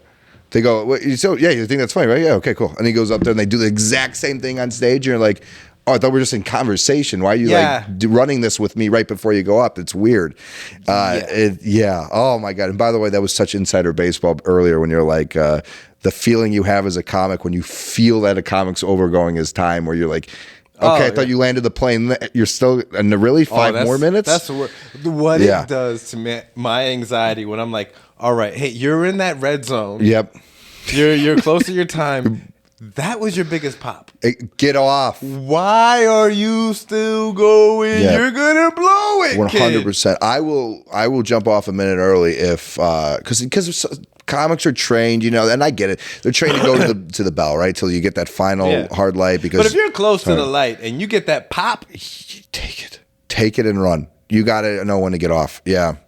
Yeah, and again, it's funny. I talk about this. I feel it's such imposter syndrome just because I'm not where everyone else is or anyone is. Right? We've all been in the ring. We're all UFC fighters. Yeah. Universal funny comics. I'm gonna get you back. I'm gonna get you back into wrestling, though. I think I got something I'll send over your way. I'll give it a shot. This LA Knight guy, I'm telling you. Probably one step worse.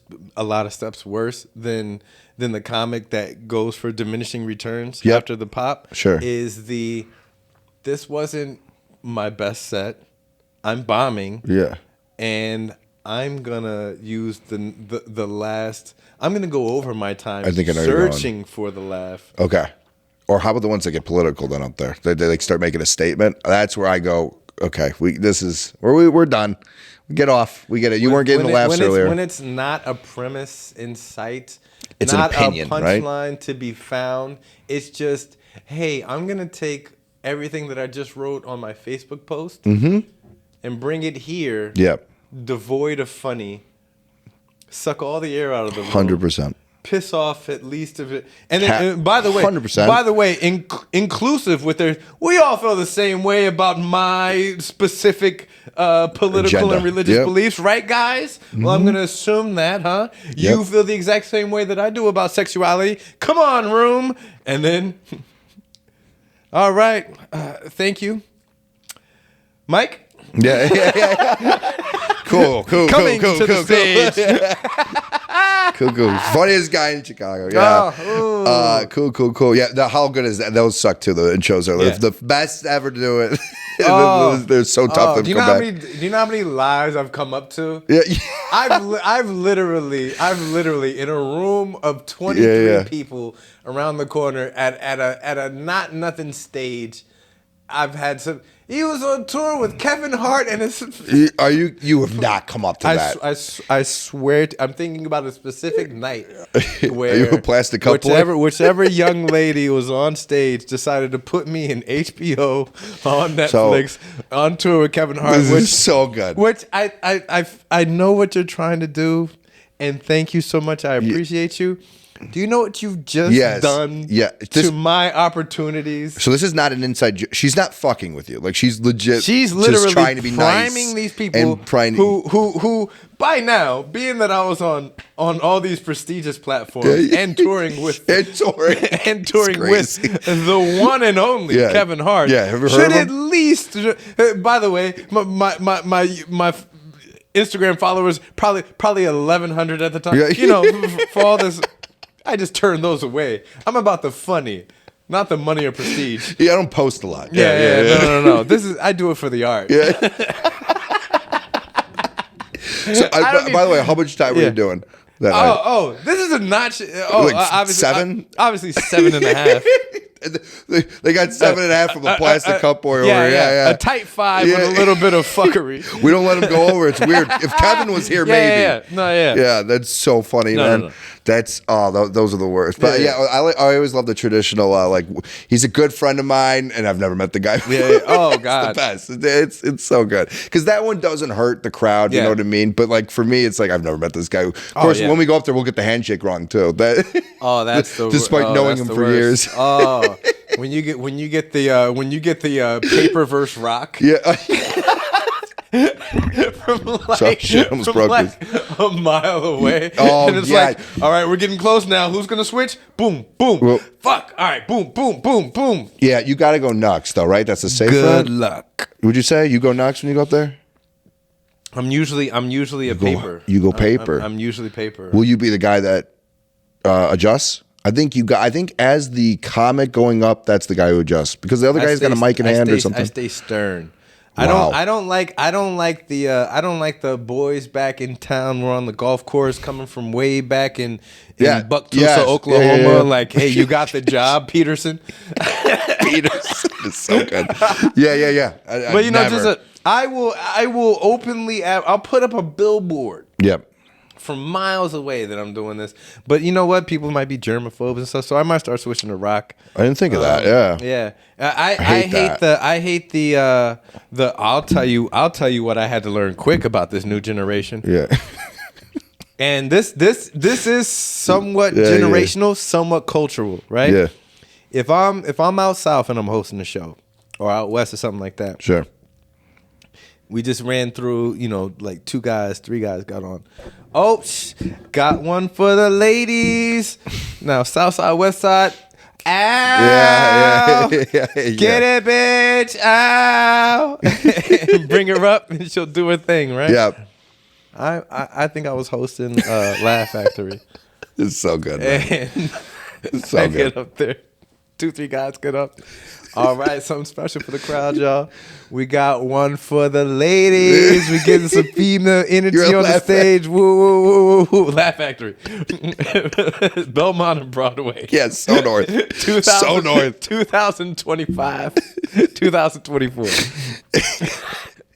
She gets up on stage.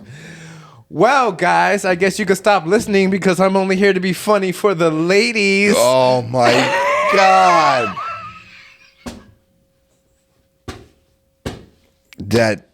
That's real? That happened? Verbatim.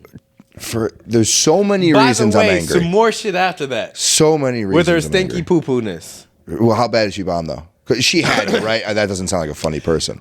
You could tell by just those few words I gave from her icebreaker, Uh-huh. you know exactly what she talked about on stage. 1,000%. You know her set word for word. I don't remember it, but I know it. I know the subject line matter for line. because it's It was right down the pipe. She hit all the necessary Mm-hmm. switches and buttons, and then got off. So it was the. I'm sure it was a fairly. It was the amused laughter of. All right, Cool. hey, yeah, we're here. We'll bring you along. Nodding. Yeah, but it wasn't. It was sex. It wasn't fucking. Sure. It was intercourse. I wasn't gonna go that analogy, but yeah. Yeah, I guess see where you're going with that. It was copulation. Yeah, it was the new wrestling. It wasn't the old wrestling. Yes. Yeah. Yes, I'm ovulating. We need to make this baby. I need to become a citizen. Oh man, yeah. Let's get this. Yeah, punch the card. Yeah, that's so good, We dude. need blood ties. It wasn't 4 a.m. drunk from a bar off a couple of key bumps in the car. She how long did she do? Like 15? Yeah, whatever it was. Yeah, man. That's It was why. and it was just like you would ask. I think you would even ask earlier, like why get in this? There's certain. I've always maintained this. Comedy is an instrument. Yep. It has notes. It has chords. Completely agree. It has music. And you can learn that. Yep. And perform. 1,000%. And it can actually make an audience laugh. It doesn't mean you're a funny person. It's a science. There's a science. There's a difference between a comedian and a funny person.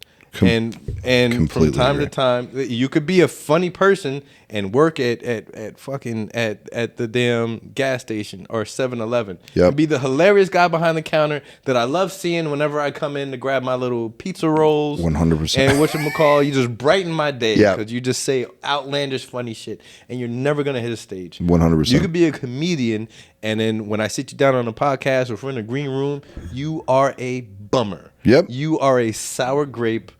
I don't like being around you. For sure. You don't make me laugh. You don't make yourself laugh. Yep. I just, ugh. They do it for the lights, right? The bright It's lights. a thing. Yeah. It's a performance. 100%. And for whatever. And then from time to time, you find the people that have it both. Yes. And it's like, oh, you're my favorite people to be around, right? 100%. And she was playing the music, but she didn't love the melody. Is she still doing it? I don't remember who it is. Oh, okay, gotcha. And I just thought we were protecting names. That's why I brought it up. Is I Yeah. did it twice, and I want to say both times was at Laugh Factory. Okay. And I well, not twice, but I did it and got that kind of response twice. Yeah. And that's when I stopped doing it north of Roosevelt altogether. I ain't coming back up here, man. Yeah, I'm not doing this out here. You know what pissed me off a lot when you said that was what maybe the most is not obviously what you said, but the fact that it almost also segmented you heard she's not part of the team with the comics anymore. Yeah. Because I feel like when we do a show together, we're she trying to aired do the best Family show. Business. We're trying to do the best as comedians, and we have to win as a team, right? It's a set list. It's all of us together have to put on a good money worth $25 worth show for these people. And the fact that she then isolates you, who's up there, by the way, you said you're hosting? Yeah. You're up there back and forth. So now when you come back up there, you got to deal with them being like, was that only for a girl, kind of thing? Drives me up the wall because, again, that's not why we're here. I'm here to put on the best show possible. How are we going to do that? By being supportive of everyone here on the comedian side thing. Yeah. Insanity. It reminds me of so maybe someone yelled out from the crowd and then a comedian was backing up the person in the crowd instead of the comic. I just think that's... we're family. Exactly. Essentially, my kid's sister or my sister was up there going, Yep. he doesn't clean his room and he scratches his butt and sniffs his finger and he cheats on his girl. Tattling. Yep. Out in Walmart. 100%. Like, yo. No, you're right. I'm sorry for that. You're 100% right. Yes. Like, yo, cool out. This is funny, and then on top of that, not only is it dissension in the ranks, now it's like, because you know the difference. Most of the time it's black and white. Am I being funny, charming, mean? Yes. 100%. Or am I just being a douche? Yep. And she took the opportunity, and I'm not her. I didn't grow up in her circumstances. I don't know her life, her backstory, and whatever led up to her taking what I said that particular way at that particular moment for her to react that way, and I give her grace for that, right? Yeah. But on the same token, now you've caused a division between us. Yep. In a public setting. In a public setting, Yeah. and when I walk up and give you the fake handshake. Yeah, because now it's fake. Yeah. Now there's now you're not the closest now guy. It's like now I just have to do this. Now he wasn't on HBO anymore. Yeah, right. Yeah, it's like, are we gonna apologize? Am I like, I'm not gonna apologize. No. You know, that's well. First of all, and if I do, it's gonna be the most narcissistic apology. It's gonna be the I'm sorry you took it that way. Oh, dude, first of all, you didn't say anything. Yeah, that's crazy. Because you saw the reaction you got, like you explained, on the South and West Side when you say that. It helps. Yeah. It elevates them. I'm sorry for this one moment. It didn't completely shoot you up. And look, old alert. It's crazy. I know that the landscape and the zeitgeist of social economics and whatnot in America and the world has changed. Sure. And gender identity and fluidity and blah blah blah, blah. I get it. Yeah. And I'm old now, so I'm not changing my ways. I'll adapt as much as possible and make people comfortable, especially if I know you. Yeah. Right? Or if you, hey, I prefer this, I prefer that. You let me know. I'm not being offensive unless I do it twice. For sure. If I do it the first time, you correct me. Hey, here, this, that, and the third. I appreciate it. Cool. If I do it again, I'm being a dickhead, and you have all the rights to call me out, do whatever, fair. Whatever. Right? If I do it the first time. Not, of course not. I would say I would need 3, but yeah. I'm an idiot. So maybe identify as dark skinned. Yeah. You wouldn't know by looking at me. Sure. I have to let you know. Yeah. Right? Yeah. So, but when it comes to that stuff, it's just like, yo, I don't get it. And it's, my father has migraines, right? There's real headaches. the headaches. He gets them bad, and it takes him out. Like he just has to be in his, growing up Lay or down. whatever. He has to be in his room, shades drawn, lay down, no interaction from the outside world, all that other good stuff, right? Now, when he's telling me that he has a migraine, or if you've known people that have a migraine, for me, when I'm looking at it, it's hard for me to sympathize. You know why? It's internal. Yep. I don't see a goblin on your back beating your brain in. Sure. And I just see you as a normal person. And internally, I've had headaches before. I don't get migraines. Exactly, I was to say, yeah. And those are a toothache. Yep. You know what I mean? Oh, God. Yeah. When you have one, there's no way to express to the rest of the world how much pain you're writhing. For sure. And people are just like, hey, I'm still the star of my own movie. Interact with me. Yep. Do whatever you got to do. Hey, feed the this. Go to work. Pick up the that. The do. If your internal struggle is this, that, and the third, your identity, your politics, your religion, your whatever. Yep. I don't fucking see it. You can't over here. You can't physically possibly see it. Yeah, only through conversation. So let me know. Yeah, exactly. Or if you don't let get me mad know, when you let though. Have grace with it, right? Have grace. You know what I mean? Yeah, I don't understand the getting angry fast.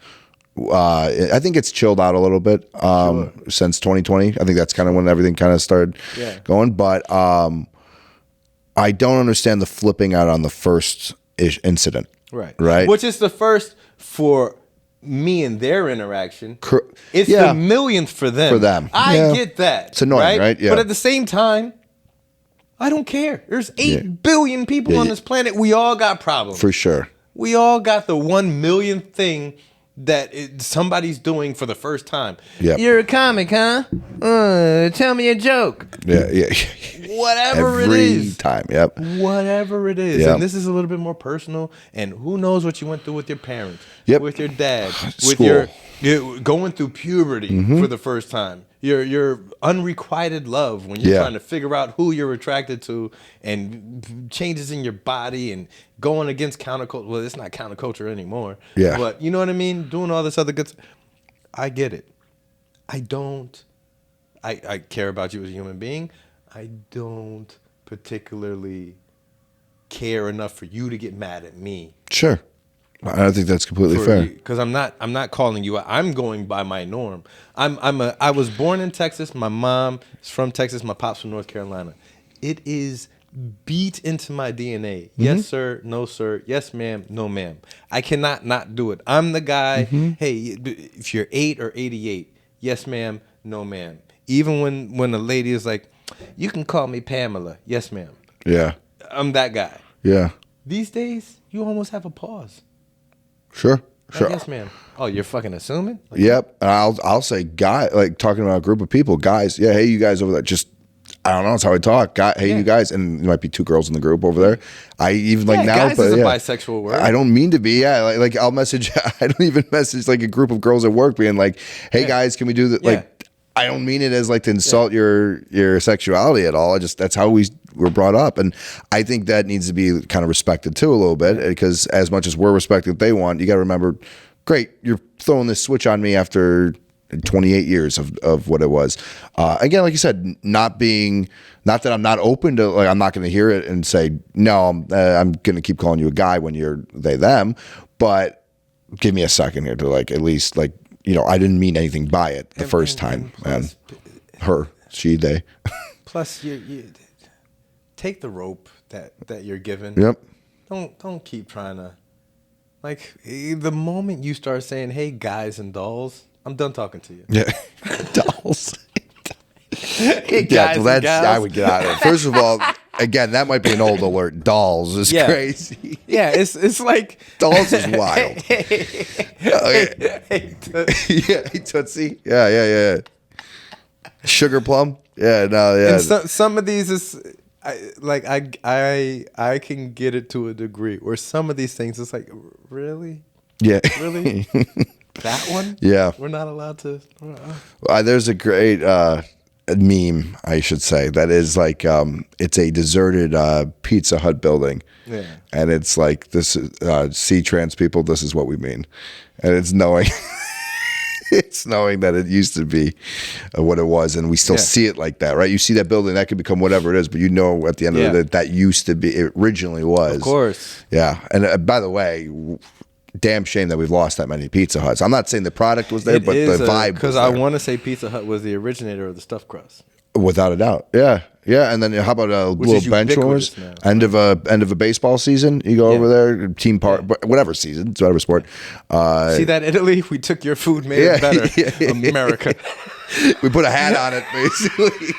That's all we did. We put a hat on it and made a buffet. Sold it with buffalo wings. Yeah, good and wings. Now we run all sports except for soccer, which we graciously let you have. Yeah, well, yeah, that's why, dude. Oh my, could you imagine how cocky we would be if we were good at soccer? What do you mean? We allow them to put Reggie Bush.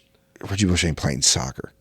Exactly. Yeah, which but is you why, think he would be good at it? Which is why other countries love soccer. So old to just go to Reggie Bush. Why Reggie? Why was Reggie Bush? Because he was a Heisman maniac. There's so many Heisman since then that are way better athletes. I don't know. Than It was just the first one that came. It's because you're old, and it's great, and that's the theme. Of the whole dude. This podcast is going to be just all right. Fine.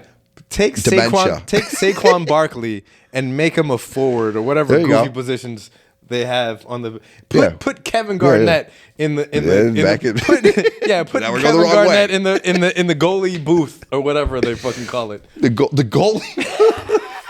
This is what I mean. I don't know if we have what it takes to be that good at soccer.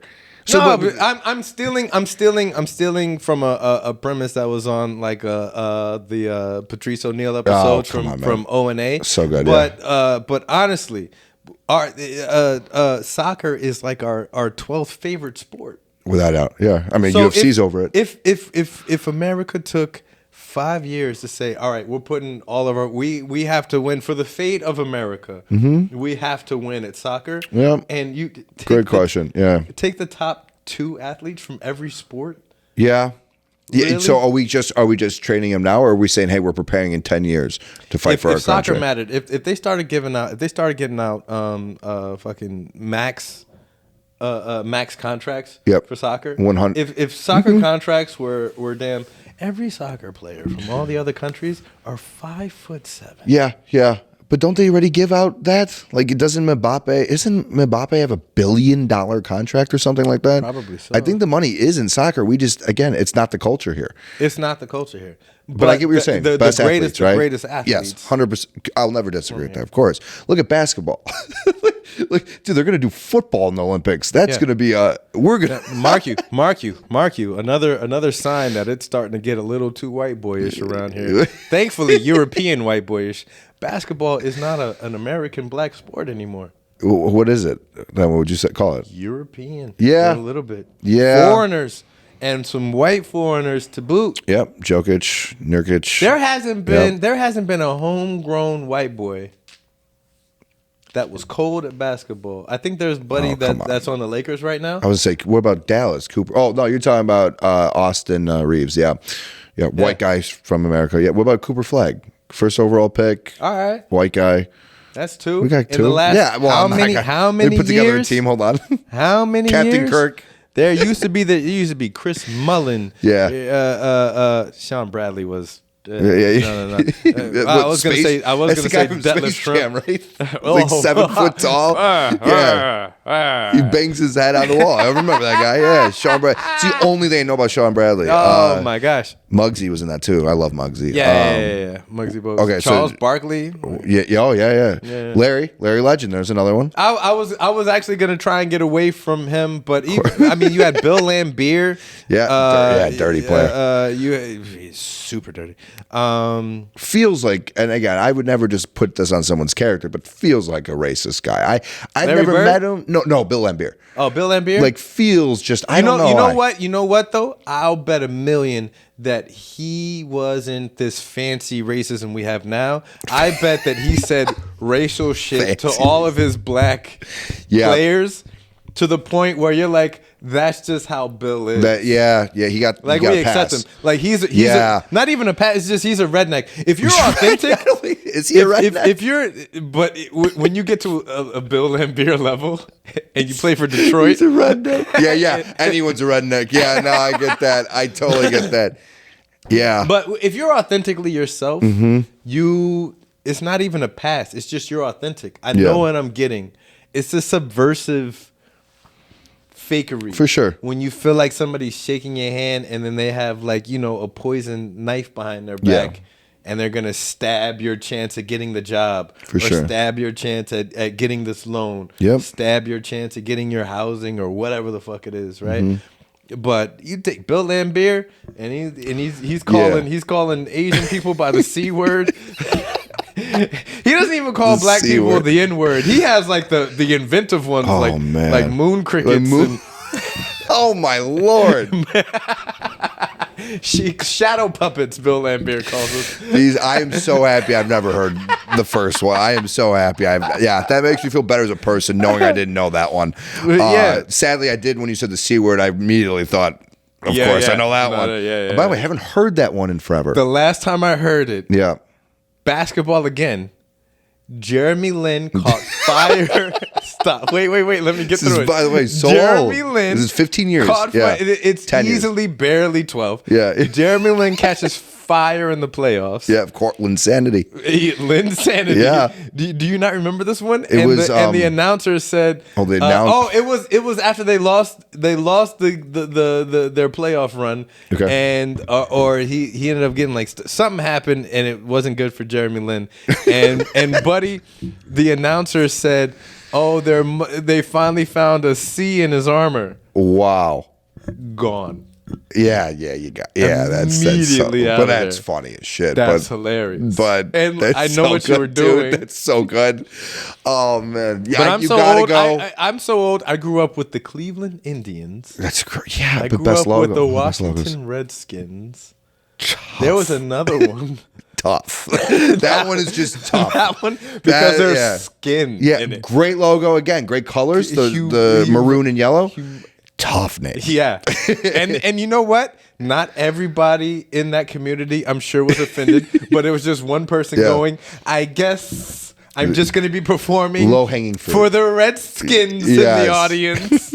Even that voice is crazy, but it's so true, man. It's low-hanging fruit. I mean, that was right there to be canceled. They were done. You can't put skin on anything. No, and a color in front of it. Post 2010, you cannot have skin tone color that is one sentence. It's a wild name though. Like that one is the one you go and you never notice it the same way I never noticed wife beaters was offensive until I was texting my mom to pick me up some what am I writing again? Yeah, I was told at an early age we don't say that in the house. Yeah, undershirts or whatever we used to call them. Yeah, it's so good, man. Yeah, but that one, that one I get. But like it's the most Blackhawks, hilarious. It's the most hilarious origin story. But Blackhawks is fine, right? Because it's a tribe. It's not right. We're but that not was mocking their them. name, right? Yeah. Indians, again, I think it's fine. Well, look at me, Dwight, say I think it's fine. Sure. But again, by the way, one of the best logos, that old Cleveland Indians, Captain, I can't think of his name, but it was so good. Wow, thing. Yeah. Oh my God. Oh, dude. Right. Major League 2. What? For every win we get, I'm gonna take another piece off this. So good. And then she's coming in at the end, or he's coming in at the end of the big thing, and she's up Willie in the Mays booth. Hayes, play like Mays, run like Hayes. What happened So to good. Wesley Snipes come back? Oh, well, he wasn't even in the second one because he was in prison. They went forward with the second one, and they're just like, no, Omar, what's his name? Omar Epps could just do it. Same guy. Omar Epps, I love Omar Epps. All your movies. You know Wesley Snipes. Yeah, you know what? That's very true. Nobody's Wesley Snipes. Yeah. You remember that back in the day? It used to be. Now these days, and I do not like this in any capacity. Don't force your issue on me. Have respect for my intelligence. You don't have to throw it in my face. This is an LGBT da da da da da da da da. Yep. I will watch or listen or read, and I will pick up on my context clues. Yeah. You don't have to shove it in my face paws that this is a black thing, an Asian thing. Yeah. If there's predominantly Asians on the screen, You're gonna pick up on that. predominantly, I'll probably pick up on it. Because when I was growing up, it was White Men Can't Jump. Sure. Now, mark you, the name White Men Can't Jump, Wesley Snipes, Woody Allen, or Woody Harris, Woody Harrelson.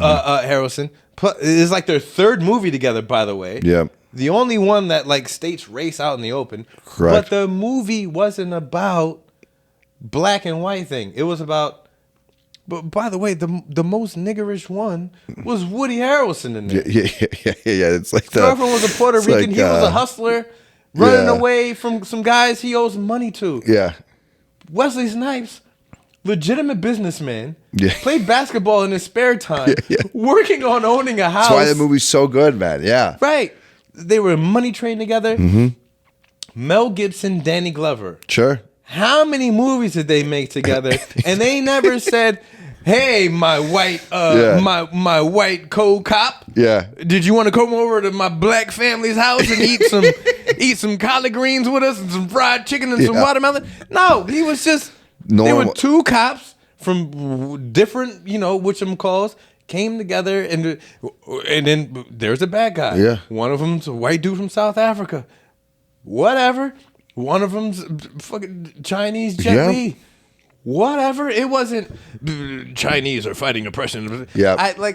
Don't baby, because now you're insulting my intelligence. Sure. And now I think there's an agenda. Do you think that you're also you? Like, for the example of you're a comedian that is constantly picking up on social cues. Do you think you're just better at it than other people, or do you think it is that insulting?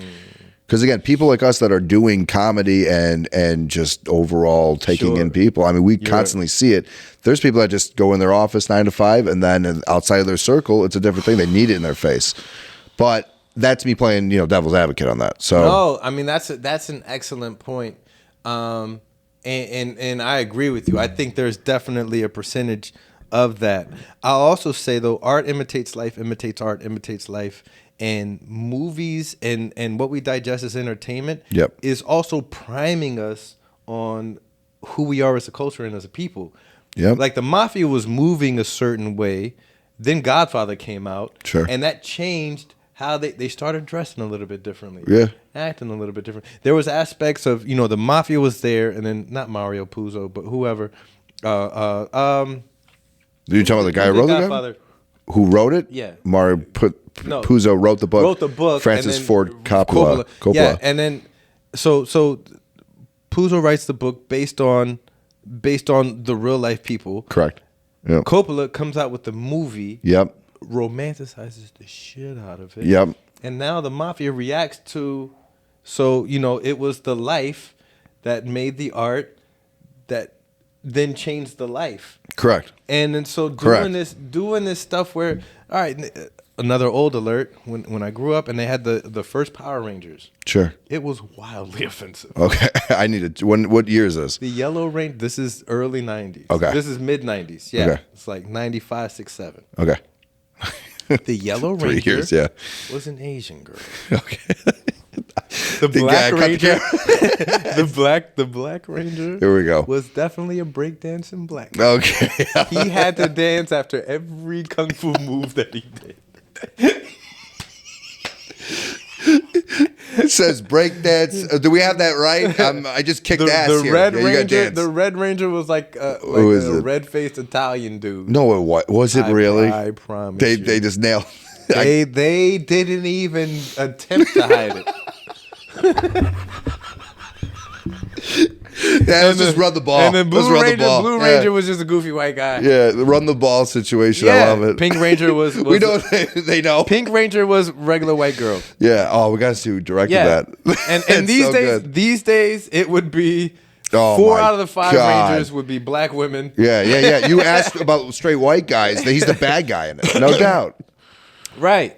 Which every correction is an overcorrection. And there was, of course, there was a time where we all, I wasn't alive for it, but we know that there was times where white guys were playing black characters, or whoever, Elizabeth Taylor was playing Cleopatra or whatever. Yeah. And there was also a time back in the Edo period in Japan where men were playing women in kabuki theater. Yep. It's take any culture. Sure. And so now if we're correcting for that and it comes into an overcorrection, so be it. It's going to swing back the other way.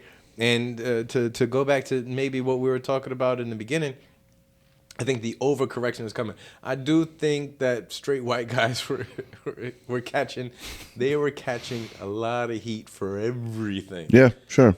And it did get marginalized to a point where saying I'm a straight white guy was damn near sacrilegious. Yeah. Could get you thrown out on your ass I almost, from anything. Yeah, I almost came out because of it. I almost. Oh, you're angry? I'm gay. Don't worry. But and now it's swinging back, and then pretty soon it'll level off, and then it's gonna swing the other way. Yep. And it's gonna get toxic. Yep. And the dance will continue the way it always. Yeah, I don't know if it will swing as far as it did. I think some people think they over correct every time. I don't think it's going to ever be as bad as it did. Sure.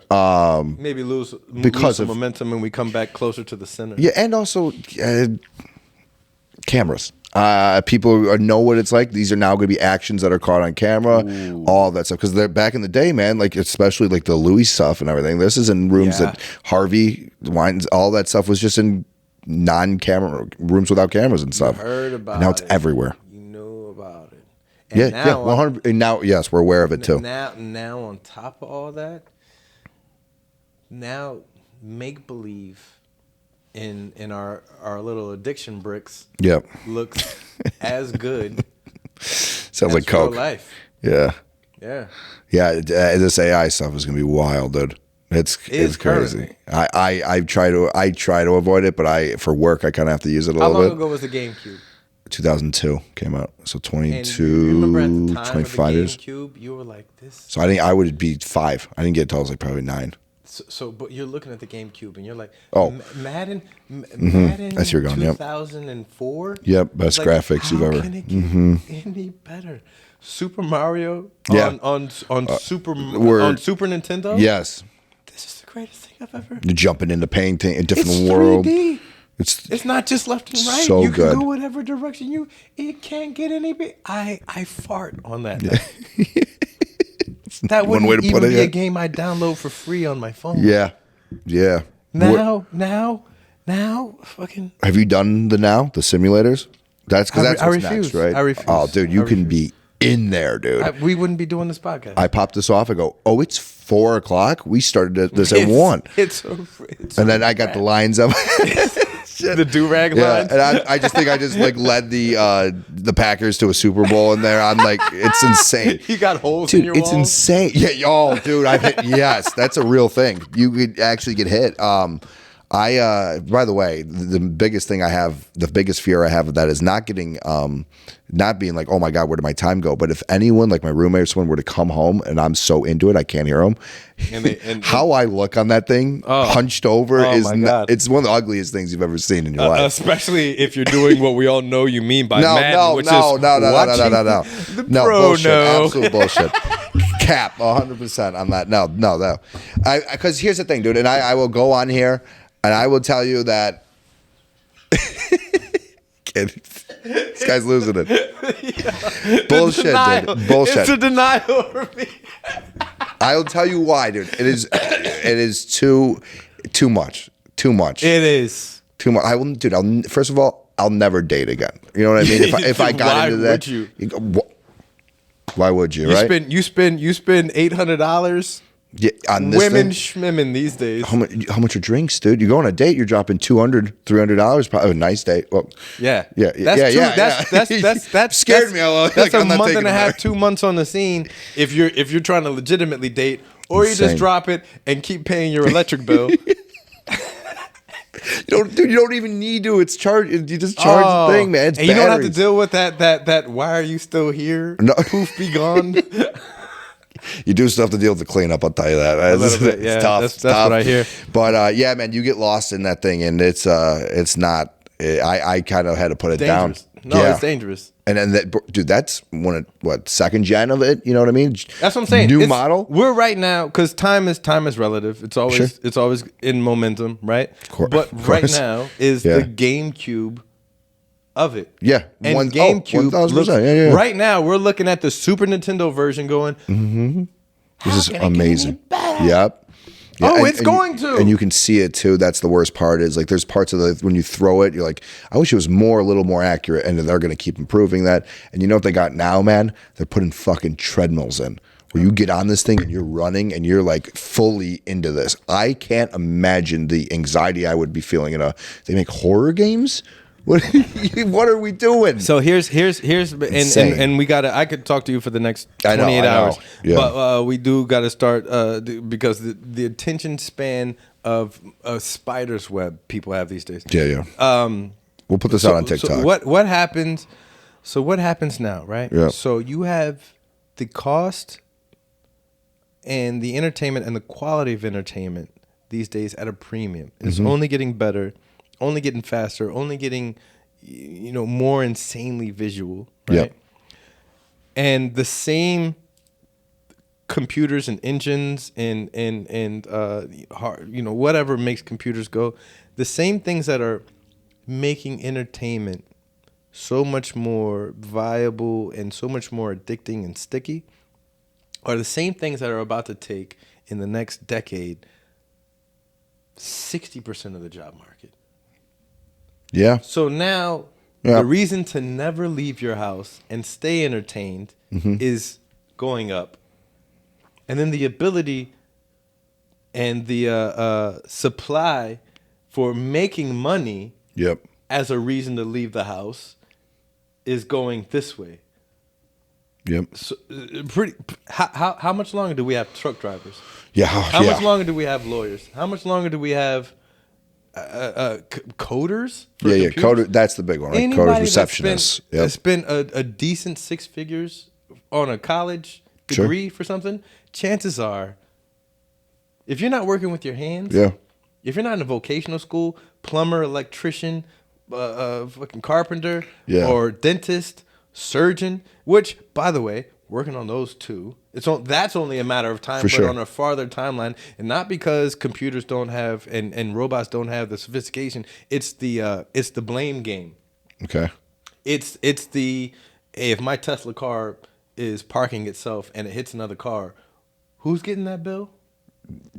So who does get that bill? Actually, if there's a surgeon working on one of my loved ones and they hit the wrong artery and bleeds out, it's a robot. Who am I cussing out and suing? Right? A fucking machine. Yeah. We need human aspects because we're still for those for a time. For the people who still remember the time before when it was humans doing it. 2-3 more generations. I know. Now, when it's normal. I know. It's terrifying. What do we do? What do we do when the reason to leave your house goes to an all-time low, and then the ability to go out and make an independent living? Our reasons to leave your house and entertainment area is at an all-time high, and the ability to have an independent income is at an all-time low. Yeah, I first of all, let me just say this. I want to believe in humanity, right? I want to believe that there's someone that's going to put a stop to, like, slow it down. I guess, like, we're in a boom right now, and I'm hoping it's going to plateau a little bit. But again, man, this could get crazy. It kind of reminds me of, like, with war, where it's like we build these weapons, like, okay, this could blow up this little town. Then we can blow up a city.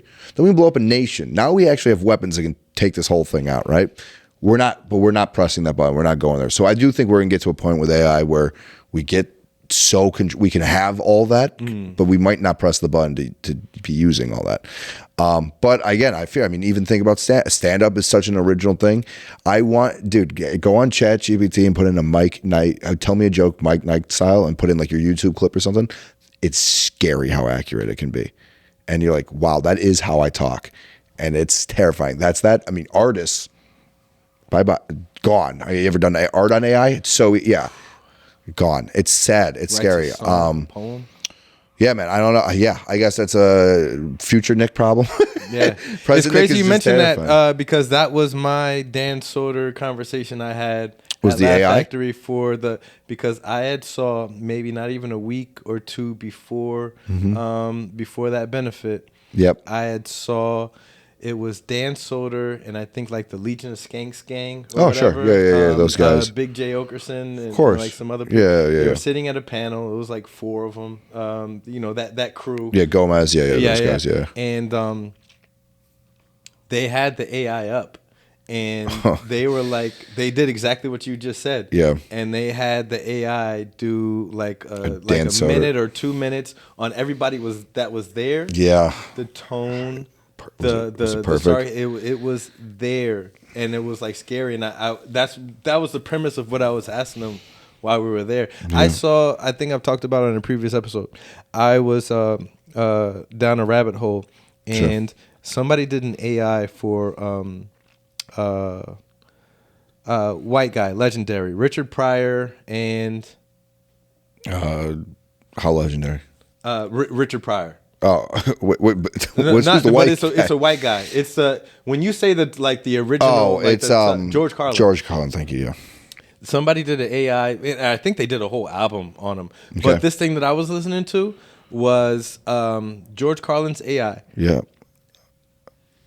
You know that biting, sarcastic that Carlin had when he was talking. That hey, it's not that I'm better than you. It's just I have a better understanding. Yes. And I know you're not going to get it, but I'm going to tell you anyway. You dipshit. It feels like a higher IQ. Yeah. It had that, and here's what I don't remember what it was saying. Yeah. It was saying ultimately it was like, let me ask you this. Yeah, I'm AI and everything like that. Blah, blah, blah, you might know that, but let me ask you this. What are you gonna do when me, Ma Mabley, Richard Pryor, and Bernie Mac are on 24 hours a day with new material every single day on Christmas Eve while you're at home with your family? Yeah, what are you gonna do then, huh? And he was just breaking it down like that. I'm literally shaking in my. Yeah, I was gonna say. And then at the end, so it goes on like a 3-4 minute diatribe, just putting the fear of comedy God in you, right? Mm-hmm. And then it goes, oh, and by the way, you think because I'm AI, I can't come up with a joke? Does a fucking Mark you, dude, had the temerity to say, oh, by the way, because you think I'm AI, I can't do a joke.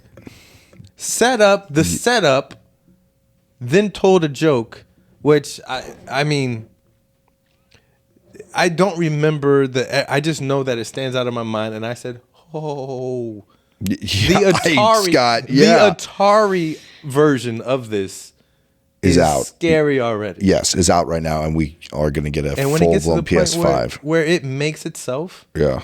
When it doesn't need our dumb little monkey brains, and it's like, I got it from here. It's like, hey, go do this, right? That's where we have or AI doing. Like, we're set up where it's running off AI. Well, what if AI says no?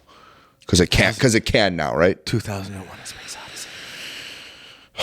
Yeah. This is do you think about this stuff a lot? Because I just in between watch fart jokes. Yeah, Beetlejuice on Howard Stern is like where I'll go to bed. Or Beetlejuice with Michael Keaton. Yeah. Any kind of beat is fine. Yeah, man. I can't do this. Like like it gives me the anxiety of the. But again, I also think I'm gonna die. I do. Oh, jeez. Well, we lost one of the cameras. It doesn't even matter because that is your camera right there. Nick, again, I could talk to you for a million years. There's been tremendous conversation, but please do me a favor. Let the folks know where they can find you, anything you got going on or want to announce. Love it. All right. So you can find me at Nick Hanek Comedy on Instagram, but we're back up. We're doing, this is the kind of the announcement. I know when this is coming out. Oh, yeah. But Laugh Madness 2 is back. You were in Laugh Madness last year? I think I did one of those, yeah. That was, it's at the bar on Wells. Woody's, yep. Nailed it. Woody's in Old Town on Wells. We're back. We're very excited about it. Hell yeah. Huge thing. Thank you. Yeah, we're very excited to do that. We sold it out incredibly there, over like 100 people each night. So we're hoping the same, so come out to that. And then we're ramping up. We're doing Shy Lights in May. I'm doing one of Ron Bloom's shows in April, I believe. Shout out Ron Bloom. He's the man, dude. Pal. He does the Laugh Madness with me. And then we're doing some shows in St. Louis at the end of May. So that, and then a July show. So yeah, we got a lot of stuff on the calendar here. Wait. Guys, you know who I am. You know what this is. This is Real Rap Podcast, bringing by tremendous guests such as Nick Hanek. Just an all-around good dude. Hope you enjoyed that conversation as much as I did. More coming up, and studio change news coming soon. So that's gonna be groovy. Guys, keep coming back. In between watching WWF and slightly racist material, keep us in mind. It's been Real Rap Good Podcast. time. Nick Hanek, Mike Knights, out. Peace. Thanks for having me, man. Hell yeah. Appreciate you. So much fun. This was dope, man.